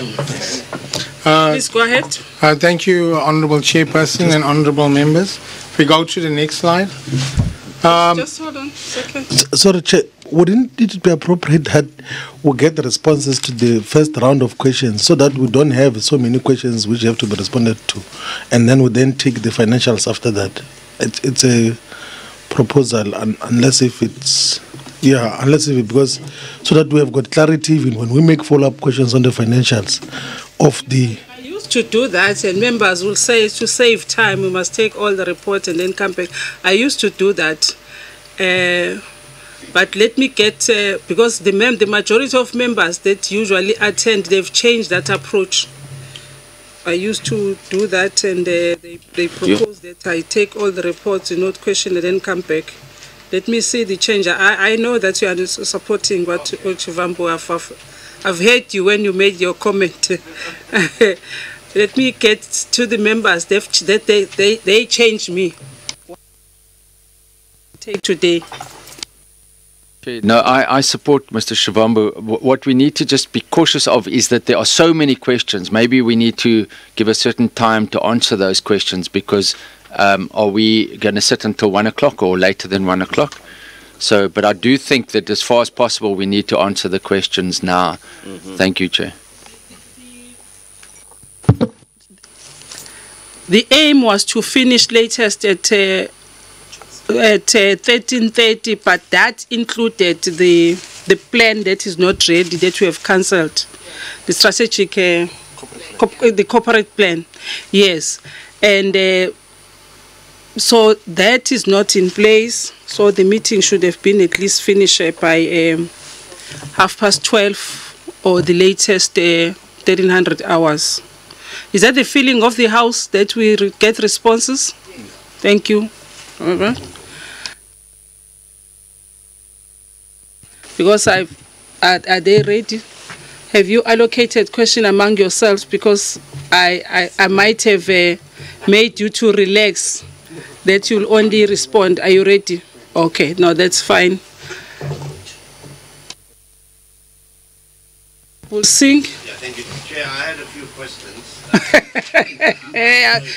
Honorable Shivambu, you see what you have problem that you have created for me. No, I was here. Honorable Shivambu, no, that's fine. That's fine.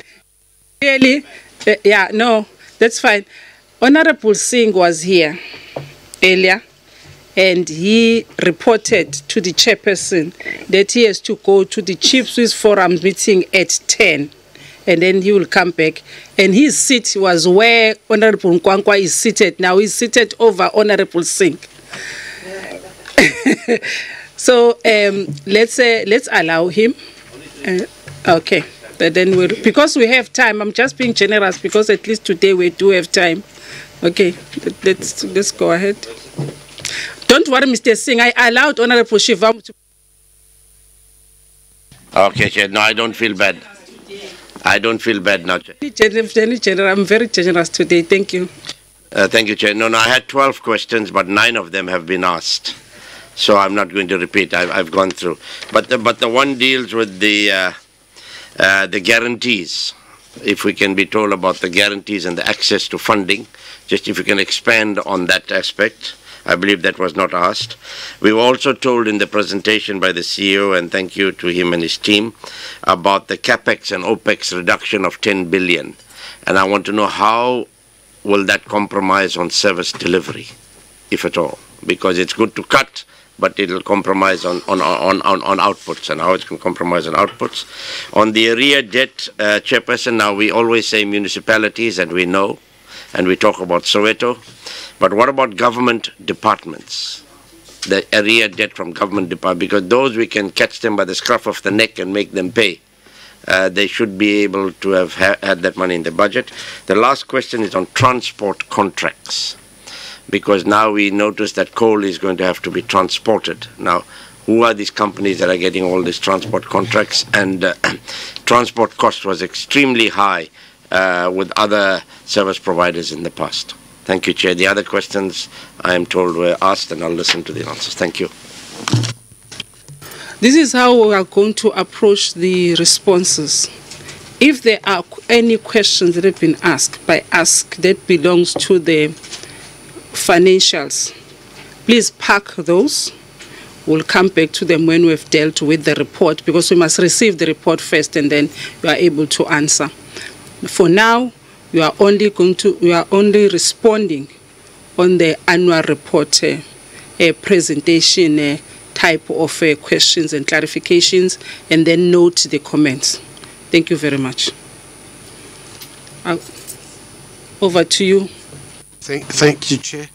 The first question from Honourable Member Mazzoni.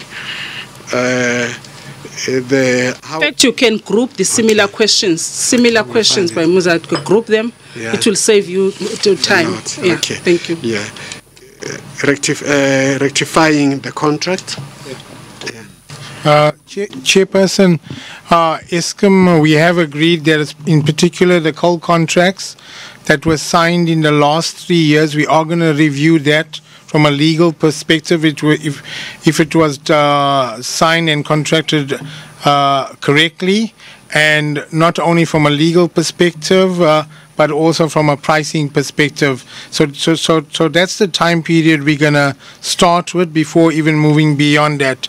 And I think we also, as part of our review, it's linked to the irregular expenditures.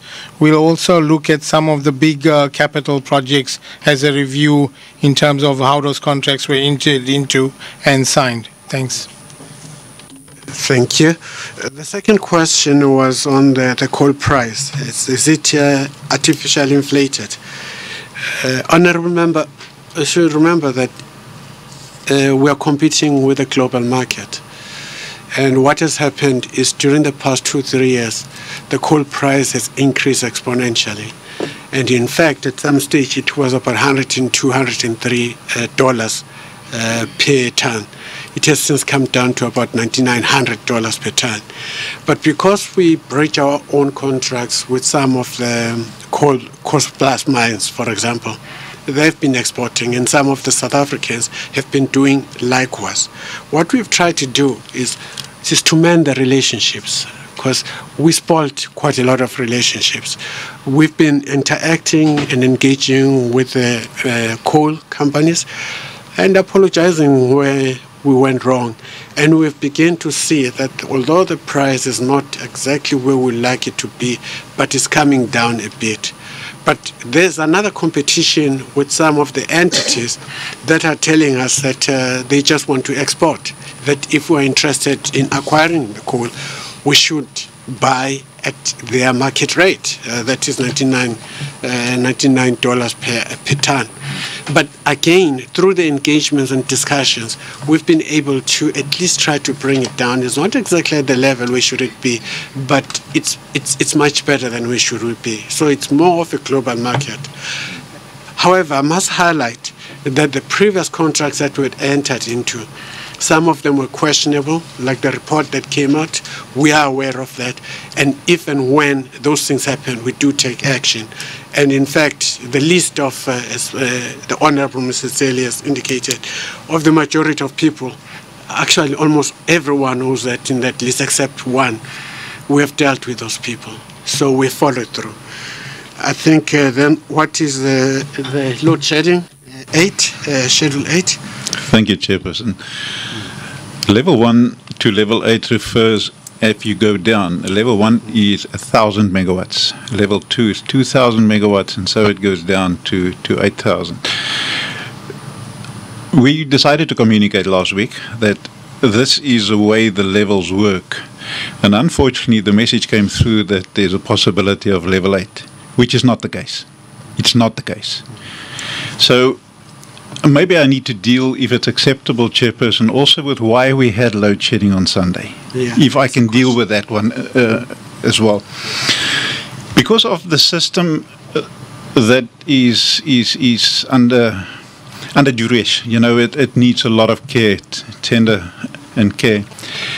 On Sunday we didn't have, even during the day, sufficient, no, let me rephrase, we had sufficient capacity for Sunday not to have load shedding.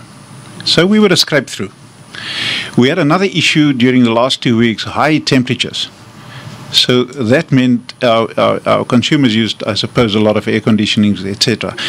In some cases, on average, between 1,000 and 1,400 megawatts more during the week. So on Sunday specifically, we had sufficient capacity to run through the evening peak with the diesels. However, because of the situation we had during the week, that we used a lot of water, so from the pump storage, from the top dam down to the lower dam, our dam levels, around about 10 o'clock on Sunday, it was quite low. We had diesel challenges. And then a decision was made not to start the week with no water and very little diesel. The decision was made to start the week with full dam levels and with a lot of diesel, because we had supplies during Sunday as well as on Monday early in the morning, to rather than request for a load shedding level 1 of 1,000, which we only, when I was at System Ops the whole day on Sunday, was only 700 megawatts. We know it's not acceptable, but that was the situation that we faced. So we started this week, and today is Wednesday. I checked this morning, so at this point in time, it wasn't necessary to have any load shedding, and we don't foresee that would, at this point in time, depending on the availability of our system and our units, not to have load shedding at all this week. And also, we don't foresee at this point in time any load shedding in the foreseeable future. So I just believe it's important to understand. We will communicate again. We will go out on a better communication, and I think that point was made as well today. Number one, more effective and efficient communication as well as to have it well in advance, to go and explain exactly what we meant by the load shedding levels 1 to 8. So it was never that we are now at level 8. So I think that deals with that question, and then let me deal with the other one as well. That was the problem childs, the problem power stations. We actually have a handful of them. Unfortunately, too many. It's actually more than a handful, but I'm going to list them. So we have Arnold. Arnold is a problem. Kendall is a problem. Duva is another problem. Tetuka is another problem. Majuba is another problem. And then, unfortunately, our 2 new power plants, Medupi and Kusile, are challenges as well. So the teething problems that I spoke about earlier, so and it's big units. It's nearly 800 megawatts per unit compared to a 6-pack, which is 600 megawatts. So we do rely on those, but we do have some teething problems. So those are the challenging power stations that we have. Do we have plans for all of them? Yes, we have. Is it going to take time? Yes, it's going to take time. It's not overnight to fix them. So, thanks, Chairperson. The question on 90% increase on tariffs. Honorable Chair, yes. Eskom, the 90% demonstrates in terms of the regulatory mechanism and the formula. The member is correct that NERSA must allow for efficient operating costs and a fair return on a revalued asset base. So what the 90% demonstrates is, based on our application and our costs, what we value the assets at, and our cost of capital, if we had to adjust for that full outcome of that calculation, it would mean 90% in 1 year.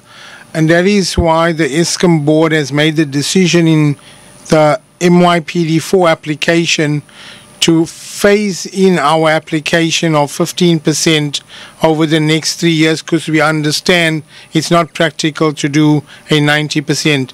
But let's reiterate that NERSA will assess all elements and all assumptions and then determine what is the reasonable and credible assumptions to make up that application.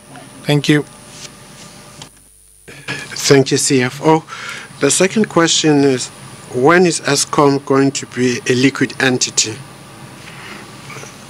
Eskom is facing severe challenges. The debt increased from 50 billion to 400 within a space of 8 years or so. And gearing is sitting at 72%, and over the next 2-3 years it might go to 76%, which means that debt will increase from the current 400 billion to about 550 billion or so. We are talking with the shareholder, the government, to find means and ways of trying to work out the solution. What we're trying to highlight is that things cannot be managed the same, and we expect different results. There should be a change in approach and change in doing the business. And all of this is discussed with the shareholder as we are talking now. So over the next 2-3 years, financially, the situation will be dire. Then the next question talks to the middle management, 700 people. The members are quite aware that we are going through the Section 189 of the labor relations with the FBAN, the top management, that was announced. And we are hoping that the process will go up until the end of the year. As we are talking now, that's a mandate that I've been given by the board to deal with. So I'll be dealing with that issue. Until further notice, that's what we'll be looking into. Thank you, Chief. Well, with the diesel spend, the billion per month, not really. The figure for the year to date from April is 538 million on diesel that we have spent. However, because of the state of our plant, and I know it's like a broken record, but that's a reality that we have, we foresee an additional 750 to $1 billion towards the end. I think that's where the billion is coming from. Then there was a question, an article by someone, the 78% down to 74%, the energy availability factor. That is true. So we went down, and we're currently standing on 74.2, and that is going down even further. So we suspect that the turning point around about March, and that's what we plan for, is going to be 73, 72%. So that's where we believe we're going to go down to before we'll be able to lift it. How long are you going to pay diesel? And yeah, the diesel, thank you, Chair. The diesel we suspect will be burned till end of March. Yes. Thank you. Okay.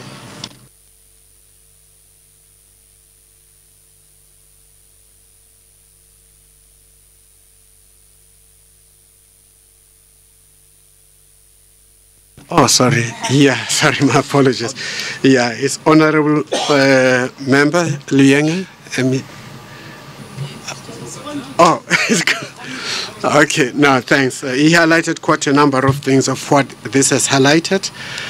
But the question was, are we aware what government departments are owing municipalities?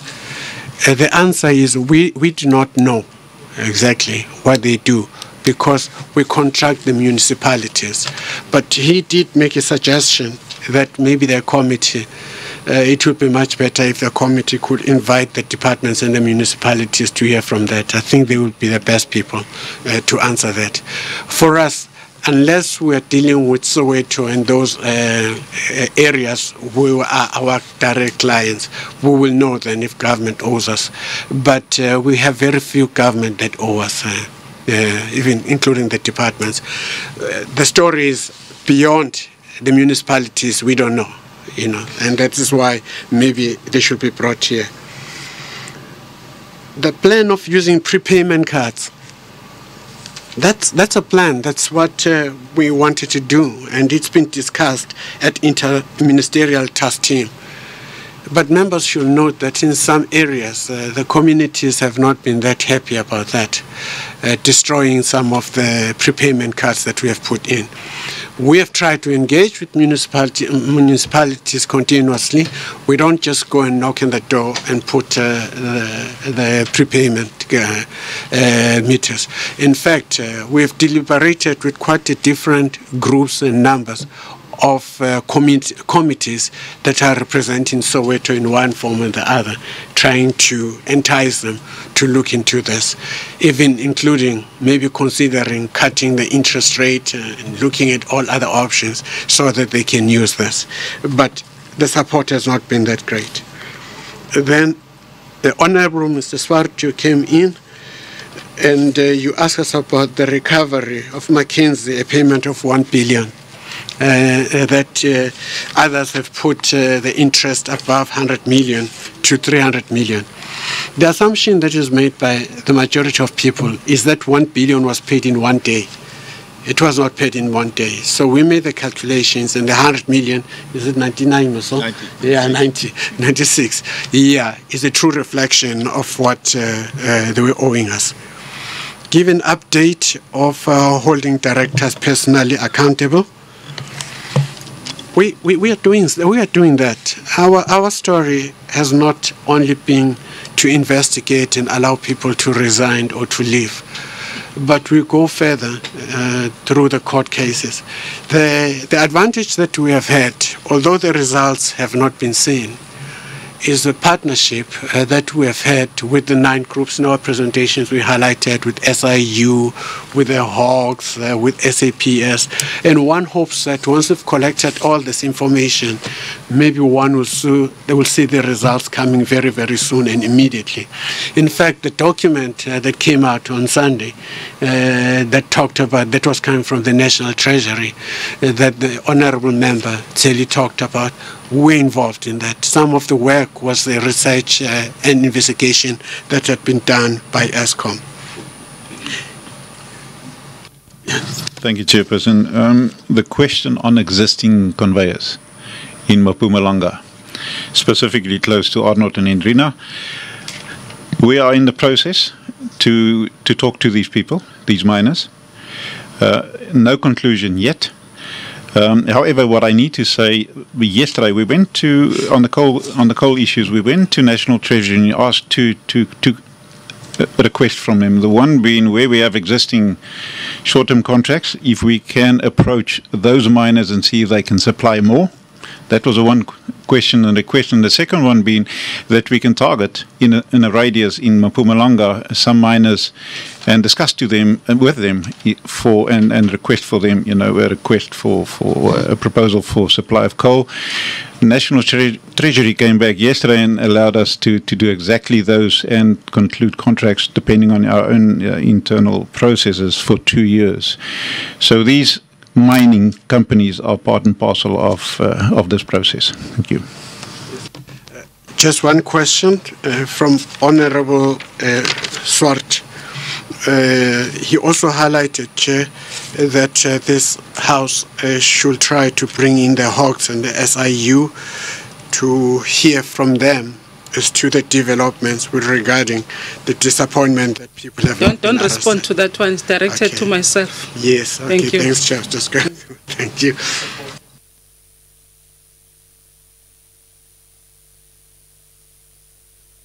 Go to Honourable Member Mr. Gatti on the IPPs, yes. And the CFO will answer that.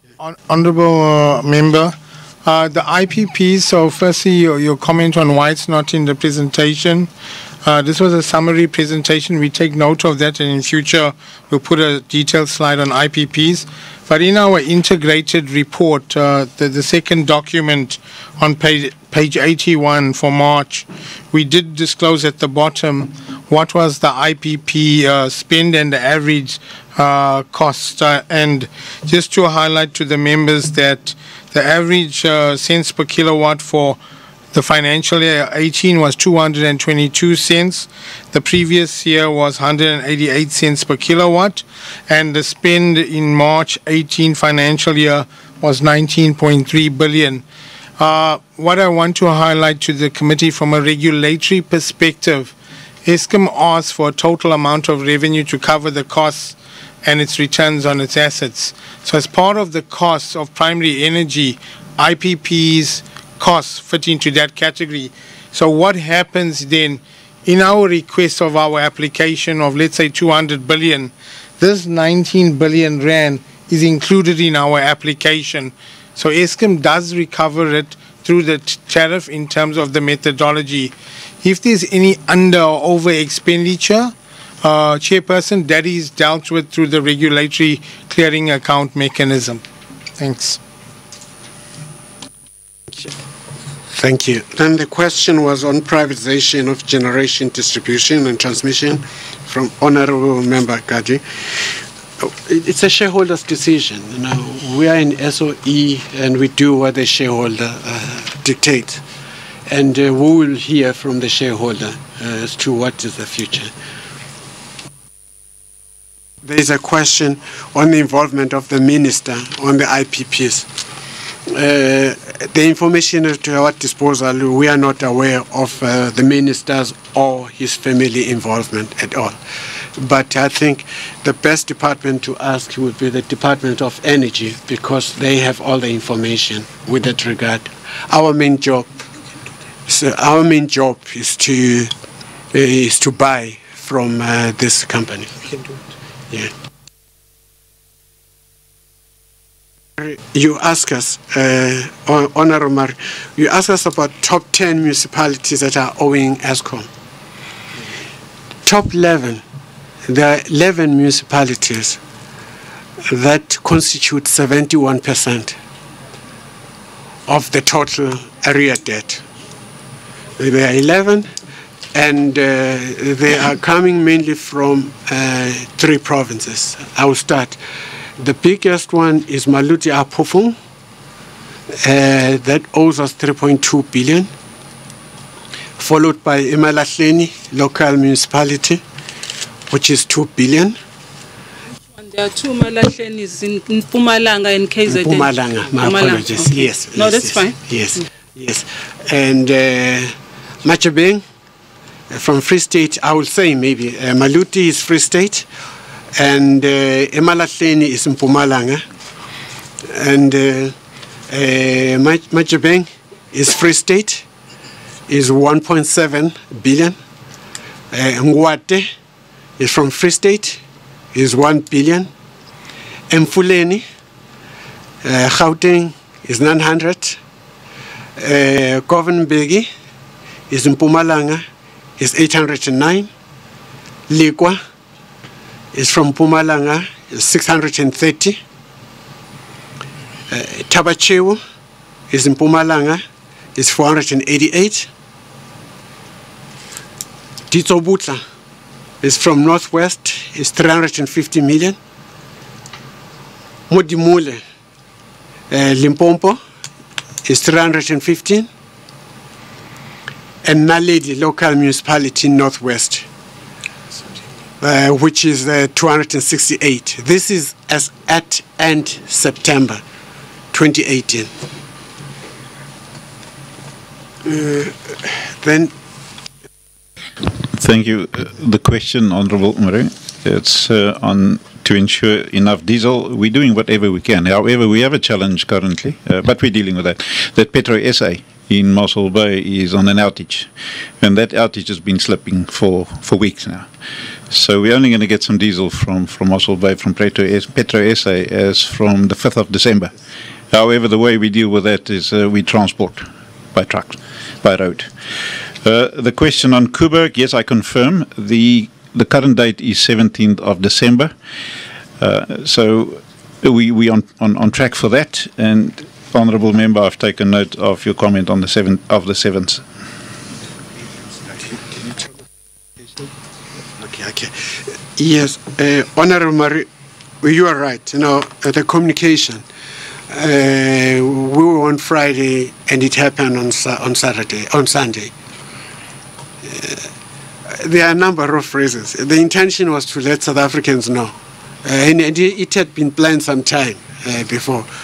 But as the Chief Operating Officer has already indicated, I missed that date. It was just a wrong date to choose because we had a diesel issue, we had a water issue, and all those things combined. And we had a number of, actually about 5 or 6 units outages that were out. So it happened all at the same time, just a day or two after the announcement. And we were talking about it. If we would have known, we could have moved it earlier. But all things said and done, as painful as it is, but I think at least South Africans got sight of the fact as to where we were standing. It could have been done better. I'll be the first one and the team to agree.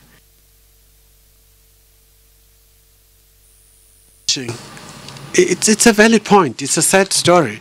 Yeah. It is a sad story. But the truth of the matter is that the institution is really under severe financial strain. As we have already indicated, what we have done, we are not just looking at the head count. We started the financial or the cost initiatives, all of them, like we have listed, reducing CAPEX, OPEX, and the challenges we are facing, no salary increases, and targeting intensive energy users. Because this is a huge institution, that becomes a drop in the ocean. It doesn't have the kind of impact you like to see immediately where you can take those decisions. So unfortunately, this is one of those decisions that are painful to be taken, but under current circumstances, we lack options to avoid doing so. You have 10 minutes left. Okay. What will assist you? I know you are very thorough in responding to questions. Is not to repeat the question, just get into the responses straight away. Chair, Brian Molly first page. This is managed by our pension funds, but they have indicated that they are still awaiting the records of the court before they can make the decision whether to proceed. They haven't yet received those. Mr. Tseli, Sunday's report, yeah. Okay, what is coming out? It's confirming, yes, Chair, it does confirm what is known. The report, was it shared by the... Yes, the report was shared with us. We were part and parcel of the team that investigated. Some of the work was coming from Eskom. We only have one person who's involved, who has been implicated. The majority of them are already out, and we are looking into it to make a call. Yeah, a comprehensive report, I was not aware of that, but we'll make sure that we make it available because we have that report. And irregular expenditure, Caleb? Chair, that's in the financial presentation as well as the funding, the guarantees. Salaries of the COS and CFO, they are also in the financials, Chair.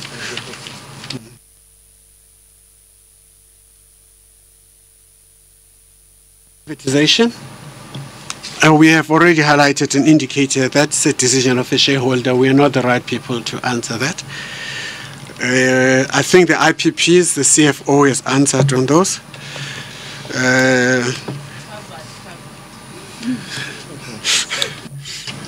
Chair, the split between our own generation and the IPPs, we have 14 IPPs ourselves, 150 megawatts ourselves. Then we have some IPP, open cycle gas turbines.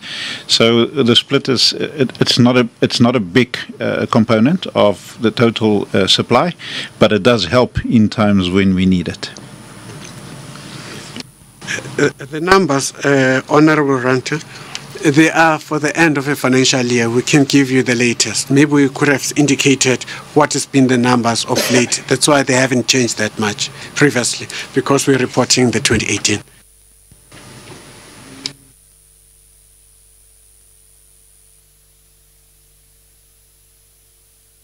Yes, it is a legal entity, but it also has its directors, so we'll follow through. Is McKinsey helping? The case is with SIU, and I'm not sure whether McKinsey has been helpful in that, but I know that they were helpful when we're dealing with the 900 million. But SIU will know better. We've been working very closely with them.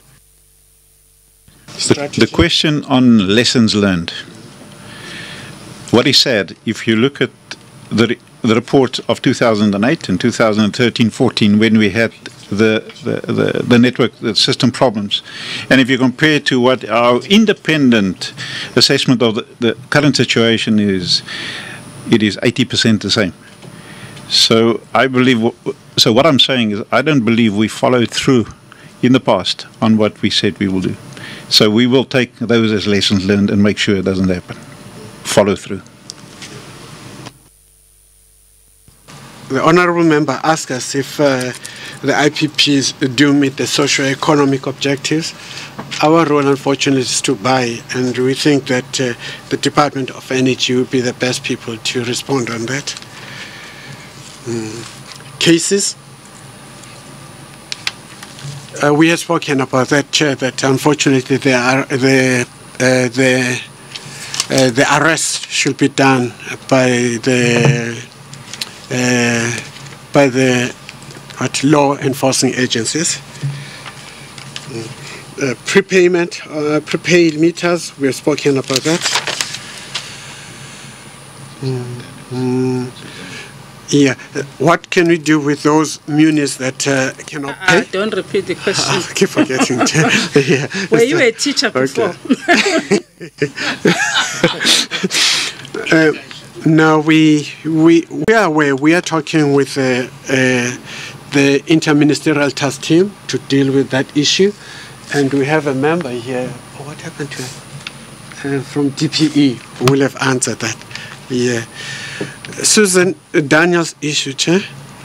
The information was to the third party, a close associate of the Guptas. We can say that because it's in the media. Yeah. Then, Chairman, you ask us? The conversion of our open cycle gas turbines, yes, the conversion from gas from diesel to gas and vice versa has been done on the burners, but on the outside plant, because we do not have gas at this point in time, has been delayed. So we haven't spent anything. We not intend spending anything.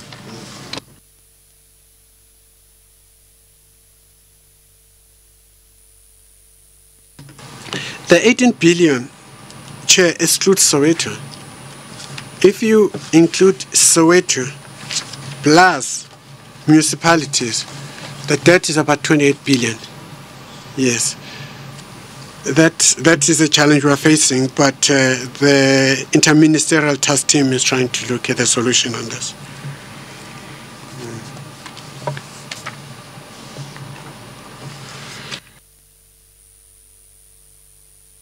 Yeah, the issue of being taken to court, I think you want to losing the court cases?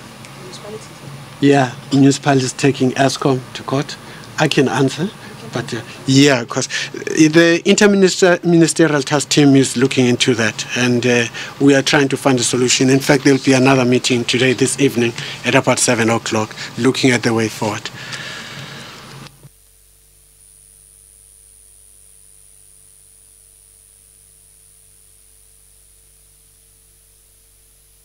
CapEx and CapEx? They are risks, yeah. The quality, that's what we are looking into. It is a challenge. It's something we have to look into. I think that has been dealt with the governments. Just a question on coal, on transport. We have a transparent process to go out on tender where we need truckers to transport our coal. However, we have a dedicated and a focused strategy to take coal from road to rail. So that has been approved, that strategy. So.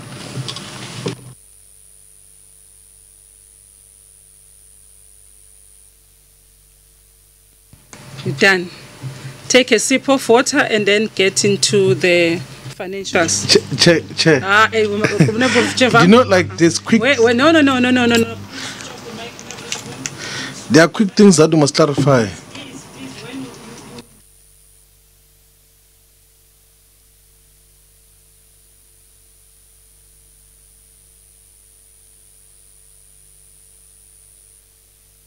Straight to the financials. Yes, Thank you. Thank you, Chair. If we move the slides, you can skip this because I'll deal with it in the income side. I think, I just want to highlight that we must understand from an Eskom perspective, the qualification was on the Public Finance Management Act and the completeness around irregular expenditures. From a normal accounting perspective in terms of IFRS, the auditors were fine with the numbers that Eskom reported as at the year end. They did, however, modify the opinion around the going concern and the uncertainty disclosed as an emphasis of matter. If we move to the next slide, Chair, this is just summarizing between March 2017 and 2018. From an IFRS perspective, there was an issue in March 2017, which we have resolved in terms of the restatement of assets that the customers contribute towards. And as I highlighted that by March 18, that was fine. The going concern, both in September 17 as well as March 18, based on our financial situation, and the various uncertainties around the performance of the plant, what the regulator will do, what is happening in terms of the economy, the collection of arrear debts, that all builds into the uncertainty around Eskom as a going concern that's expressed under an emphasis of matter. I'll go into detail on the irregular expenditures as the member requested. So if we move on. So this is the income statement when we compare March 18 to March 17. Maybe the first point to highlight that you must recall that for the financial year 2018, that's where the average tariff allowed by the regulator was 2.2%. And that, coupled with a reduction in sales volumes of about minus 0.9%, literally shows you why Eskom is disclosing a revenue that is flat on the top line. And you will see then if we move into the primary energy, that's reflected a net 3% increase from 83 billion to 85 billion. And the point here is that the IPP expenditure of the 19.3 billion sits in that 85 billion that I explained earlier. If we're moving down to our operating costs, 11% increase in terms of employee benefits from the 11% reduction from the previous year, from 33 to 29 billion, and our operating costs dropped by 23% from 24 to 18 billion. However, I just want to highlight that on the operating costs, two contributing factors to the reduction from 24 to 18 billion has been accounting treatment of about 800 million for a pension fund provision, as well as the other provision relating to nuclear decommissioning costs. So those are non-cash flow items, and you'll see when I explain the cash flow statement, you will see how that 45 billion is converted into a cash from operations, which sits at 37 billion. When we move down below the earnings line, what happens is the earnings is eaten up by the depreciation as we bring the more plant online and we commission the stations. That depreciation is reflected at 23 billion rand, and that your finance costs, the debt where we are now, and it's growing on an annual basis, when you commission the assets, you then bring the finance costs onto the income statement rather than reflecting it under the balance sheet. That coupled with the increasing debt shows the jump from 14 billion to 23 billion in terms of finance costs. Then ultimately culminating in a bottom line loss that we have disclosed for the group of 2.3 billion. If I move on to the balance sheet, effectively the balance sheet shows you that your growth in assets from 593 billion to the 635 billion is funded through debt and whatever opening cash reserves that we had. And effectively that escalation on your property, plant and equipment of 42 billion is funded through your reduction in liquid assets of 10 billion rand, plus the growth in your debt, securities and borrowings, which grew from 355 to 389 billion year on year from FY17 to FY18. And that's basically the summary of your balance sheet. If I move on to the cash flow statement, and I think this is the crux for Eskom. You can go to the next slide. You will see that your cash from operations, and the graph below shows when you remove all the non-cash items that is reflected either in the income statement or through the balance sheet, your earnings before interest, tax, depreciation and amortization decreases from the 45 billion that you've seen on the income statement to 37.6 billion. So what this then highlights is that the cash generated through operations of 38 billion was not sufficient to cover Eskom's debt service commitments for the financial year. That 44 billion comprised 12 billion of repayment of debt plus 32 billion of interest payments, which means we could not service our total debt service commitments. We were short. So Eskom had to borrow to meet its debt service commitments in FY18. And then we fund effectively our entire CapEx portfolio through debt.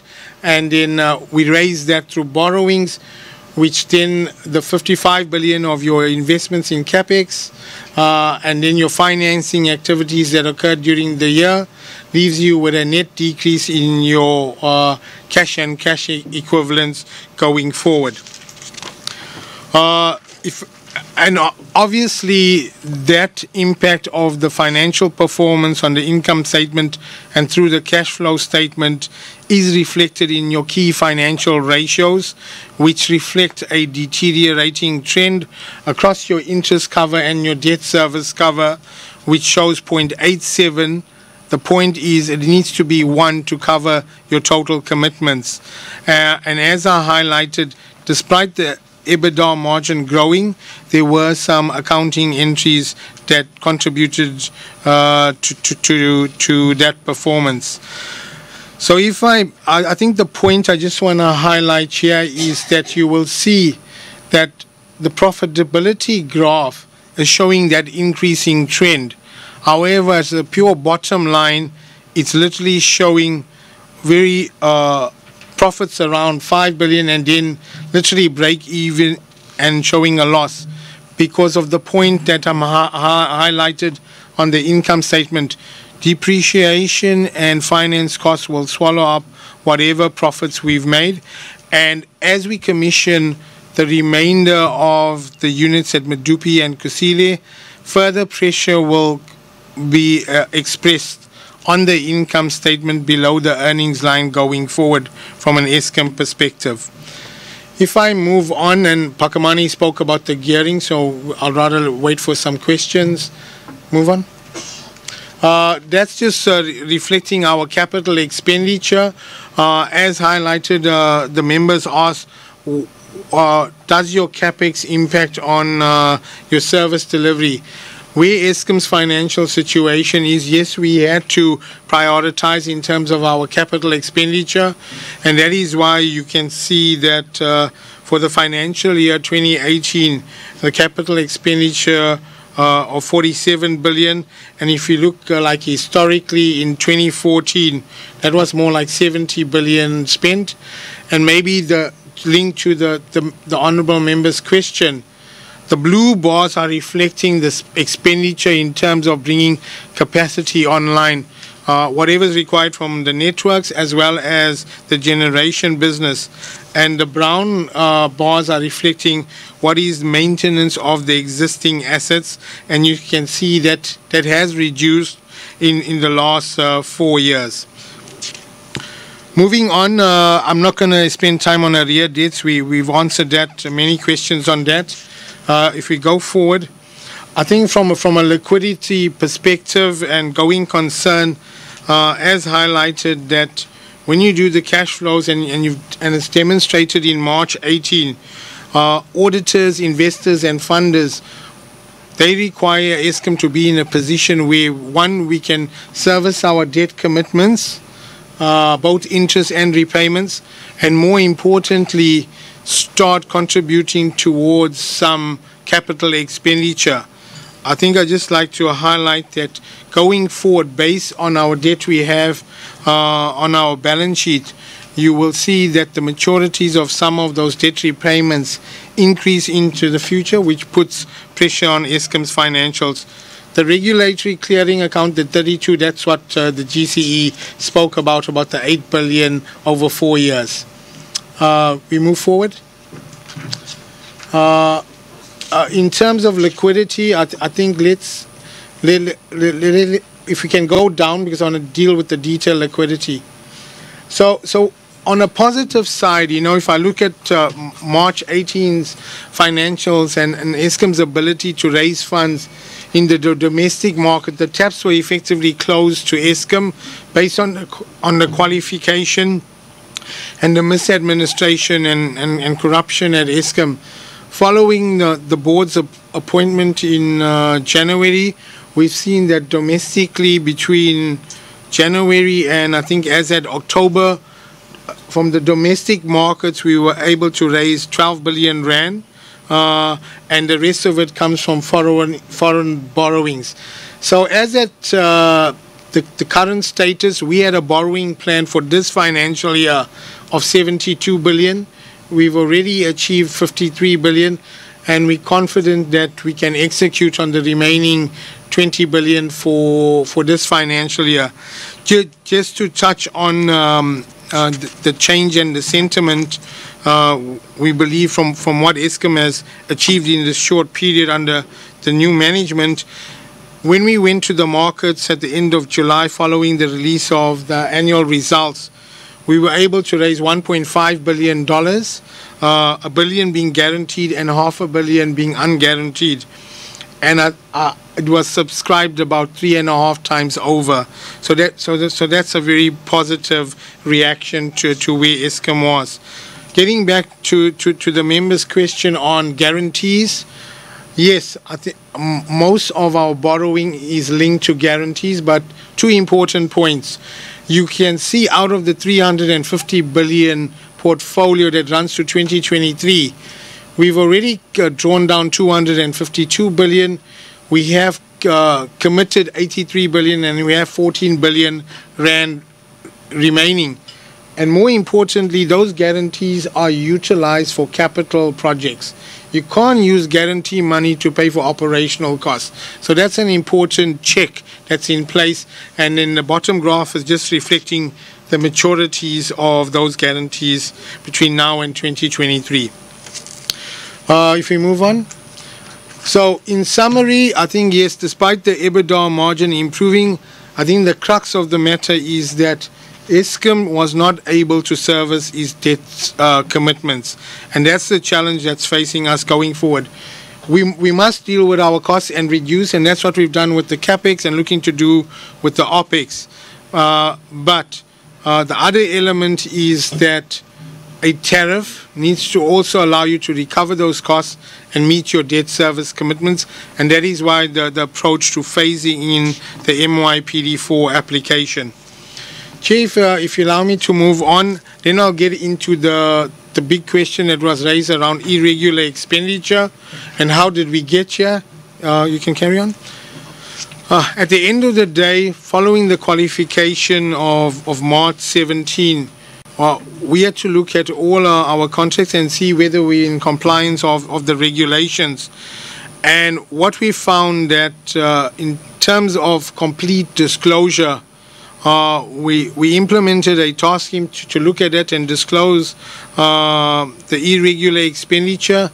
It did reflect the number of contracts that were not fully compliant with different legislative requirements. Once you spend against those contracts, it must be disclosed as irregular. Now, the point here is that the 19.6 billion is firstly not just a reflection of what happened in FY18. It's a combination of us going back in certain transactions as far as 2012, but we did not convince the auditors that that 19.6 billion as at March was the extent of the full population, and thus the qualification. And if you go down, and if you look at the breakdown of those items that was disclosed in March 18, 4.8 billion rand was linked to sole source contracts. What we've agreed now as a mechanism to address this, that from our tender process we will always go out on the market, even if we know it's going to lead to a sole source, to avoid this irregular expenditure occurring going forward. And maybe linked to that, I just want to highlight that we made the decision that only the group executives are now allowed to sign off a sole source request going forward from an Eskom perspective. And the same applies to emergency requests, and we've seen the trend improve. The second big item that was disclosed in the 19.6 billion, this was a requirement from a practice note in May 2016, which says if your contract deviates by 15% or 15 million, you must go and approach National Treasury to allow you to modify that contract. Eskom, their interpretation was that if the 15% was higher than the 15 million, we didn't have to approach National Treasury. We did confirm through this audit process that was an incorrect interpretation, which means that's the amount that we did disclose in the financials. I want to highlight that that was a high-level exercise that we did, and during the course of this financial year, we're going into the detail around that 6.5 billion. What we've done as part of the remedies, that all the findings and the reasons for the qualification, we've used that to amend our internal procurement procedure that has been rolled out to the business from 1 April. And over and above that, our Audit and Risk Committee for this financial year has requested an independent review of our policies and procedures. So we got external support to look at that. And from the compliance element to address the qualification, we've got a second resource from external support to help us address that. I want to highlight that this is a key focus area. We want to ensure that firstly the trend comes downwards, and we get to a point where we're not disclosing irregular expenditure.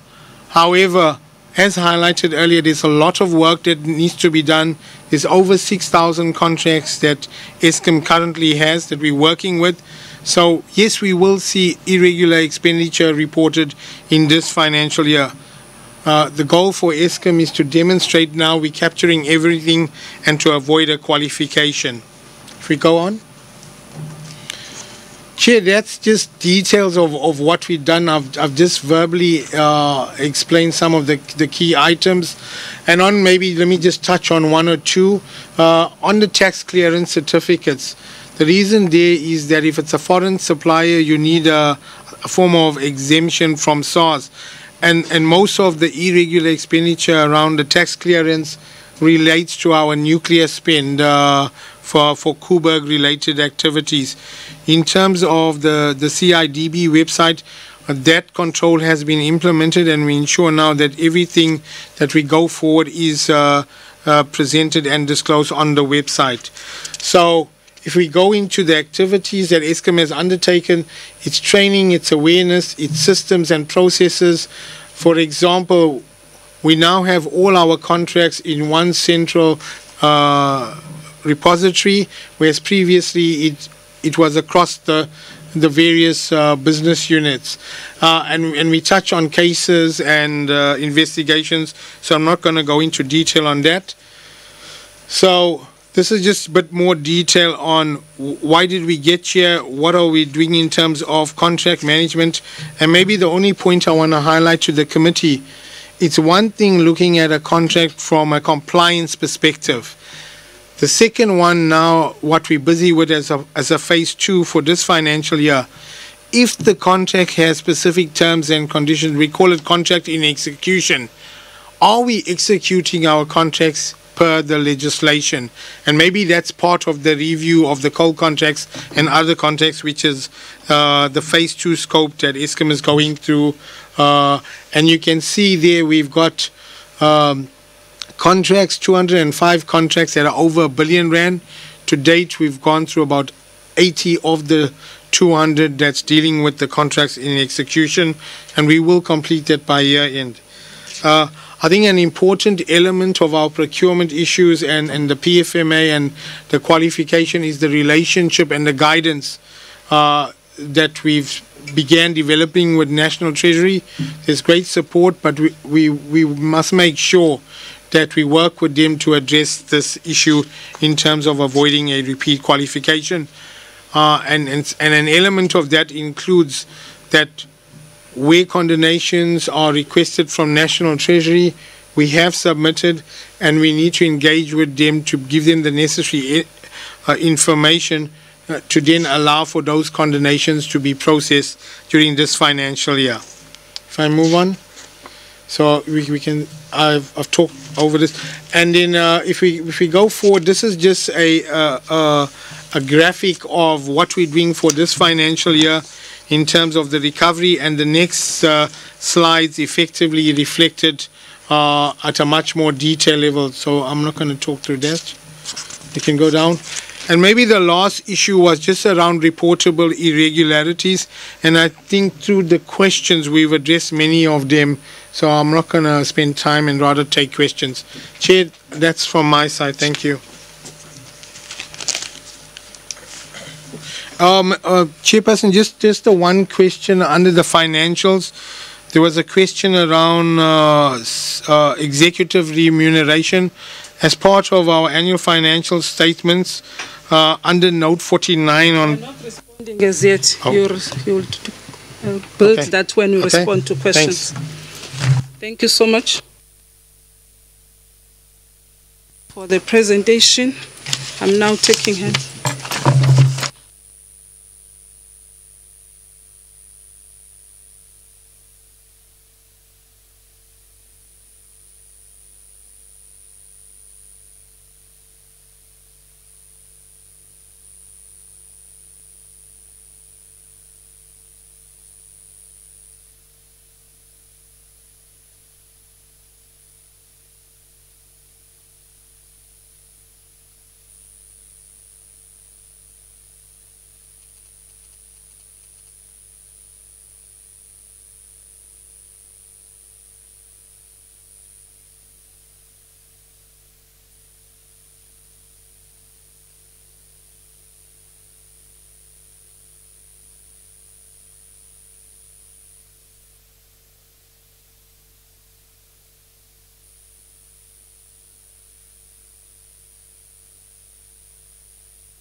Thank you, Chairperson.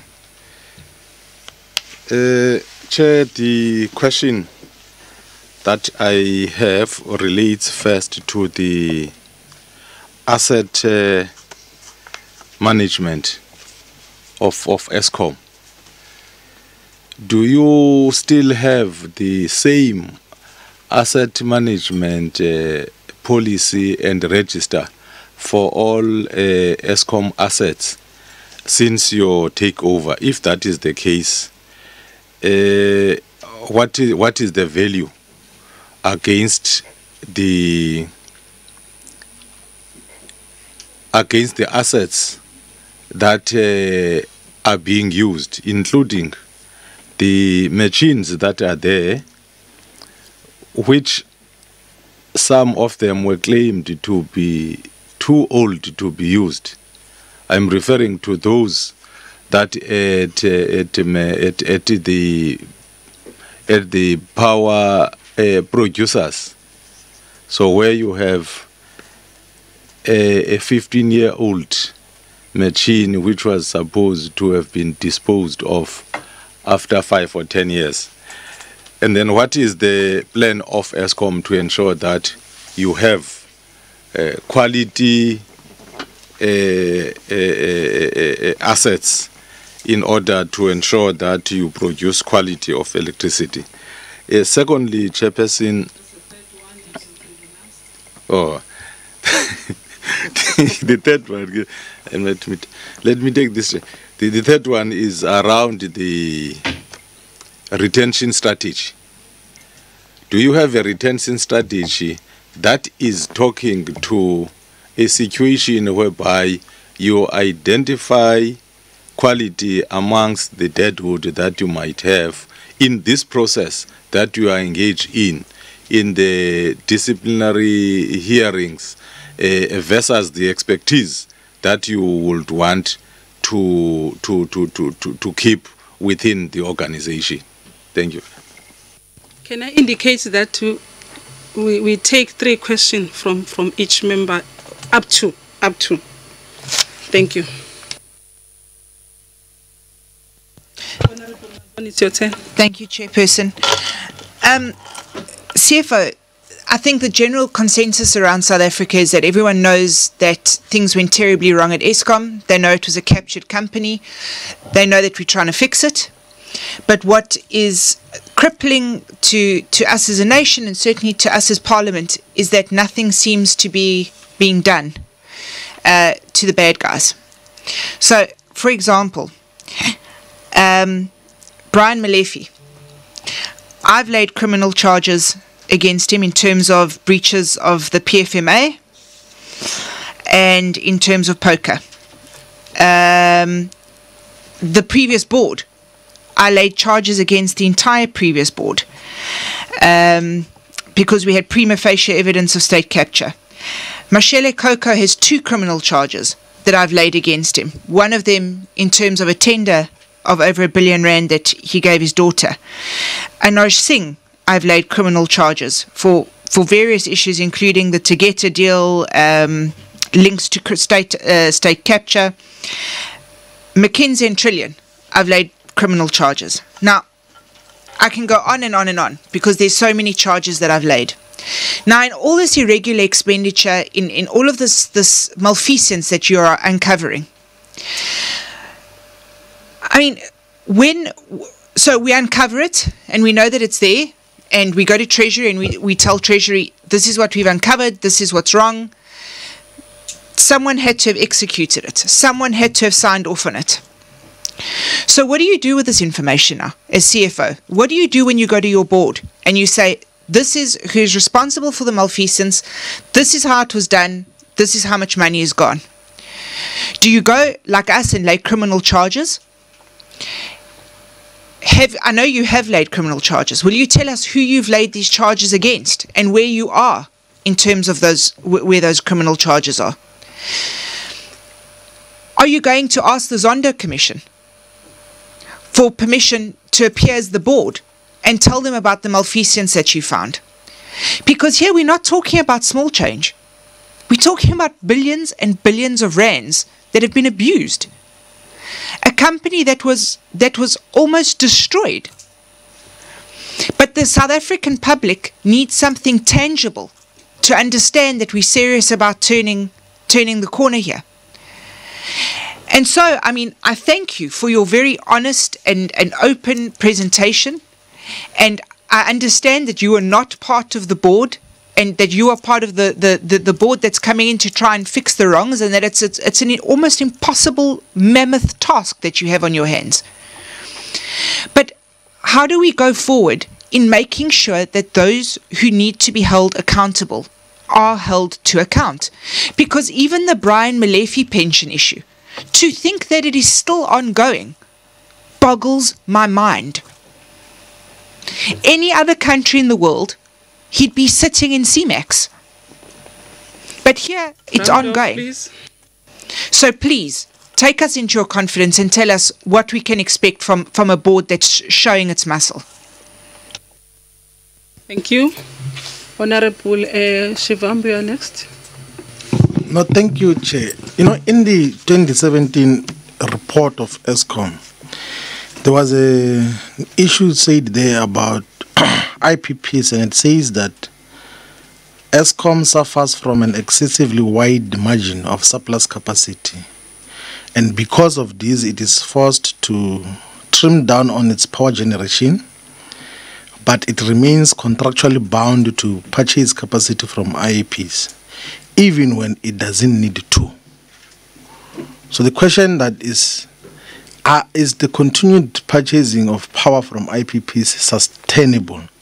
Do you need to? And that is linked to the first question I asked you, like, you admitted to 222 cents of purchasing from IPPs, but you have not said how much do you sell to the public. You actually spoke about generation. You tried to justify that. I'm not asking for that. I'm asking for the exact number. How much do you sell electricity per kilowatt or to now the end user? Not whether you generate it or not.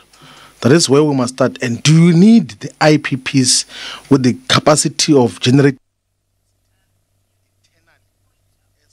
That is an issue that has got a direct impact in terms of your finances. The second question is, how much do you owe? What is the debt levels of Eskom? And how much of that is state guaranteed? The last question relates to how much do you owe the PIC in terms of the overall debt? Because there was a question of converting the PIC debt into equity to could free up some of the resources in Eskom. I think that those are the specific questions that we need to respond to. Thank you. Honorable Singh.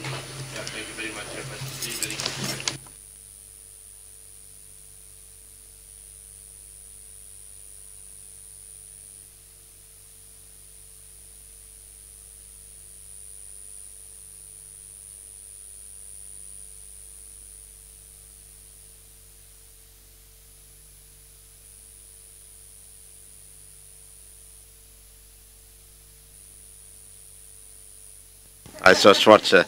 Yeah, I think you heard me on that one. The possible reduction in staff at that certain level of management, what positive impact it will have on the cash flow of the organization.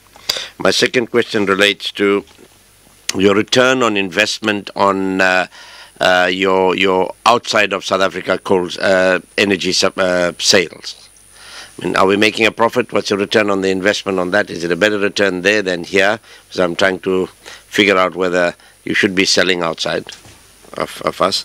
And the last question is concern about your servicing your debt. I mean, it runs into hundreds of millions of rand. What is your view on the medium to long-term strategy on reducing debt, thereby reducing your costs to service those debt? Thank you.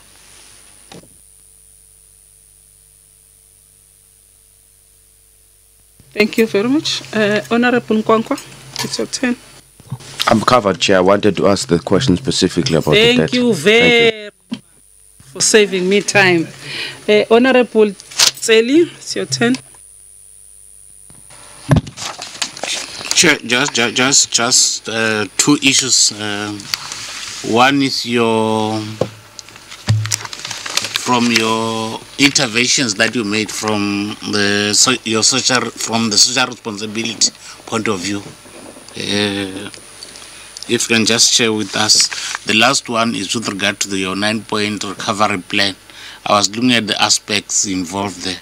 How much are we likely to save if we're to implement the 9-point recovery plan? That's Thank you very much, honorable members. I would like to go back to 19.6 billion on irregular expenditure. We are aware that that accumulated over 6-year period is going back from 2012. But the question is, how are you going to mitigate that from occurring in the future? We understand that you were not there as the board and a CEO, but number of executives and middle managers were there. And I hope the cases that you mentioned earlier on in the presentation does include that part. The second question is about how are you going to service the debt on that 28 billion debt, because there is a call by, I'm not saying we are going to, we've arrived at a decision to respond in that call, but if possible, where certain municipalities, because of their revenue base, lack of revenue base, calling for a write-offs. If you do that, how are you going to service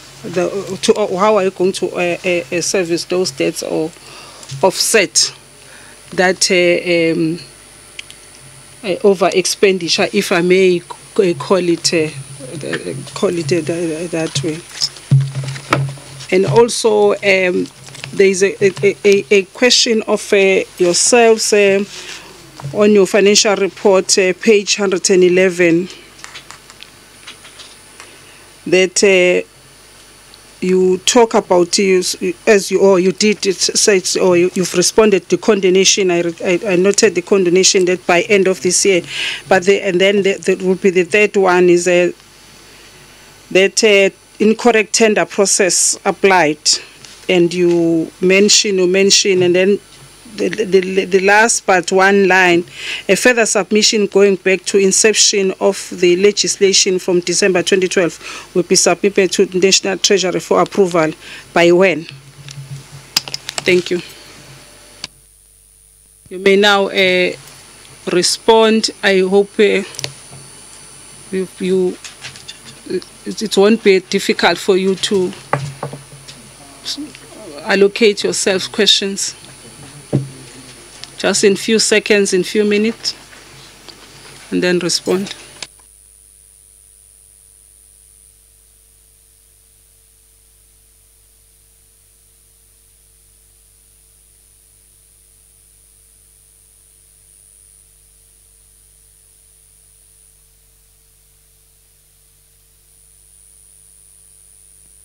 Yeah. Okay. Honorable Chairperson, Honorable Shavangu, in terms of the IPPs and what was the amount that we were selling at 2018, I think the average selling price for Eskom's electricity was 85 cents per kilowatt hour for March 2018, and I think currently it's 89 cents on average cents per kilowatt. In terms of the second question, the IPP contracts, these PPAs, Chairperson, are 20-year contracts that has been agreed through the DOE process.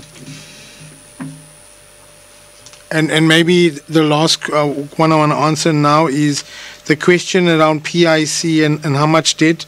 Currently, out of our about 400 billion debt, PIC constitutes about 100 billion of Eskom's total debt.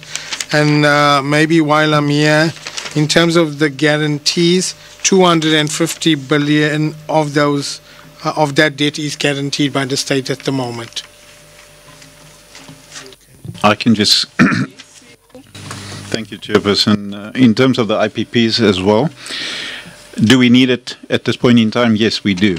Do we have enough capacity at this point in time? No, we do not. So unfortunately, we do need the IPPs, otherwise we will not be able to supply the demand. So I think that's the one thing. And the second question is the 9-point recovery plan savings. When we're successful, we will not be then burning all the diesel the way we are.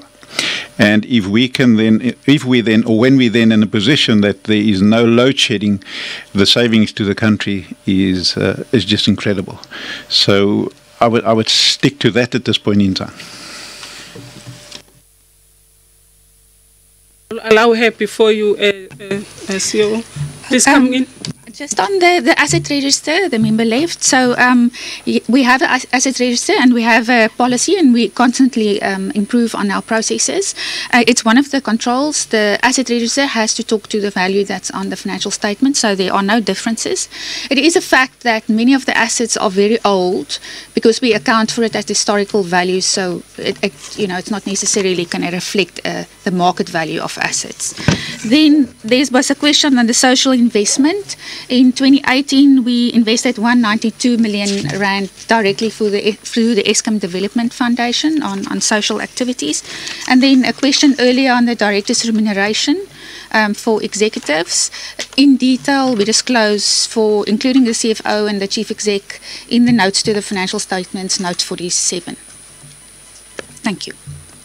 CEO, and round off. Thank you so much, Chair. The cases that have been reported to the police is not only the 11 that we highlighted. We have indicated that we are working with the SIU, NNDP, and we are working also with the Hawks, and they're checking all the investigations that we have undertaken. So it's much, much bigger than the numbers we provided. If once we've done irregular expenditure and we've identified something that is wrong, we follow it through. The Zondo Commission is in our offices as we talk. They're sitting with us working on all these issues. IPPs, we should also note the IRP. The IRP indicates that by 2030, the coal issue will be 60%. And I think if we have an issue on that, it should be raised with the DOE. The reduction of staff, if we were to reduce a third of the staff if we were to reduce the rest of the staff by March, over a period of 5 years, we'll have saved 22 billion. If we reduce a third of the staff over 4 years, we'll have saved roughly about 5 billion. These are numbers, just high-level numbers. On the continent, we are making a return, but we must highlight that there are certain countries that are struggling to pay. In fact, there's one big one, which is Zimbabwe. But the rest, it does provide better opportunities and a better return than South Africa, because we don't have to align or to be dictated to by NESA requirements. The strategy of reducing debt, we are talking to the government to look at holistically. We are aware that through the income statement, that issue cannot be solved. We will need to work hand in hand with the shareholder to find a solution. Social responsibility, you stated the number. Okay, you stated the number. Yeah. Total savings from a recovery plan, and I think you've covered that. Yeah. Are we leaving anything? Yeah. The question you raised, when we're going to resolve the condemnation, we want to do it in this financial year. Thank you so much. I think you have covered everything. I want to address two things, two comments that were made by the members, including myself, and responding to myself as well. The first one that Honorable Singh raised in relation to the cases opened and the pace in the manner that the Hawks are attending to those cases. That will require us to have a joint meeting with the Portfolio Committee on Police. But even before that, I had an opportunity to have a discussion with the Minister of Police. But he said something that has been raised by one member to say that we're not talking about a small change here. And if we're not talking about small change, it's going to require a longer time to investigate. It's going to take longer time to investigate. But what was important was that when the committee raised that, and I had a discussion with him, he had received a briefing on the previous day. So because it was a new matter to him as well, to familiarize himself, but he did make that comment that we all share, that we're not talking about a small change and it will take a longer time to do those efficiencies. But having said that, the important thing is that we'll have to have a joint meeting with the police, because the host doesn't fall under our oversight. So we have to have a joint meeting with the police portfolio committee. The second part has to do with the debts owed by municipality to Eskom. As well, I just want to remind the committee that last week, when the department appeared before the portfolio committee, we did discuss that. And over and above us taking a decision of writing to the scoper to invite us whenever the other departments that are involved are being invited, so that we are able to observe because we have an interest. We can also have a joint portfolio committee with local cooperative governance and other departments that are involved, and at the level of a portfolio committee, we can have that. It will depend on the time available for us, taking into consideration that we still have to finalize certain important reports before Parliament arises, and also prepare our legacy report that has to be finalized and all, bring it to the portfolio committee and all other. And we still have to meet with the SAA as well and other entities that we haven't met by end of the year. And with those words, thank you very much, Eskom and the department. Is there anything that I've left out to the department? I think I've covered the issues that I raised with you. So thank you very much, Eskom, led by the CEO, and once again, and the department. And the department. Is there anything that I left out? The department, the issue of municipal debt, you remember, is one issue that we raised, that we need that comprehensive report from their side, so that as and when we make some interventions and meet all the relevant stakeholders, we should be informed by that report. Seemingly the message did not reach them from what they say. I take that they noted that, but thank you for reminding me in summarizing. Take note of that, and then we'll forward it to the committee secretary, so that when the time permits us, we're able to discuss it at the committee level. It will be forwarded. Thank you. Having said that, honorable members, thank you for your attendance, and also thank you for our guests who have been in attendance, including members of the media. On that note, the meeting stands to adjourn. Thank you. You're welcome.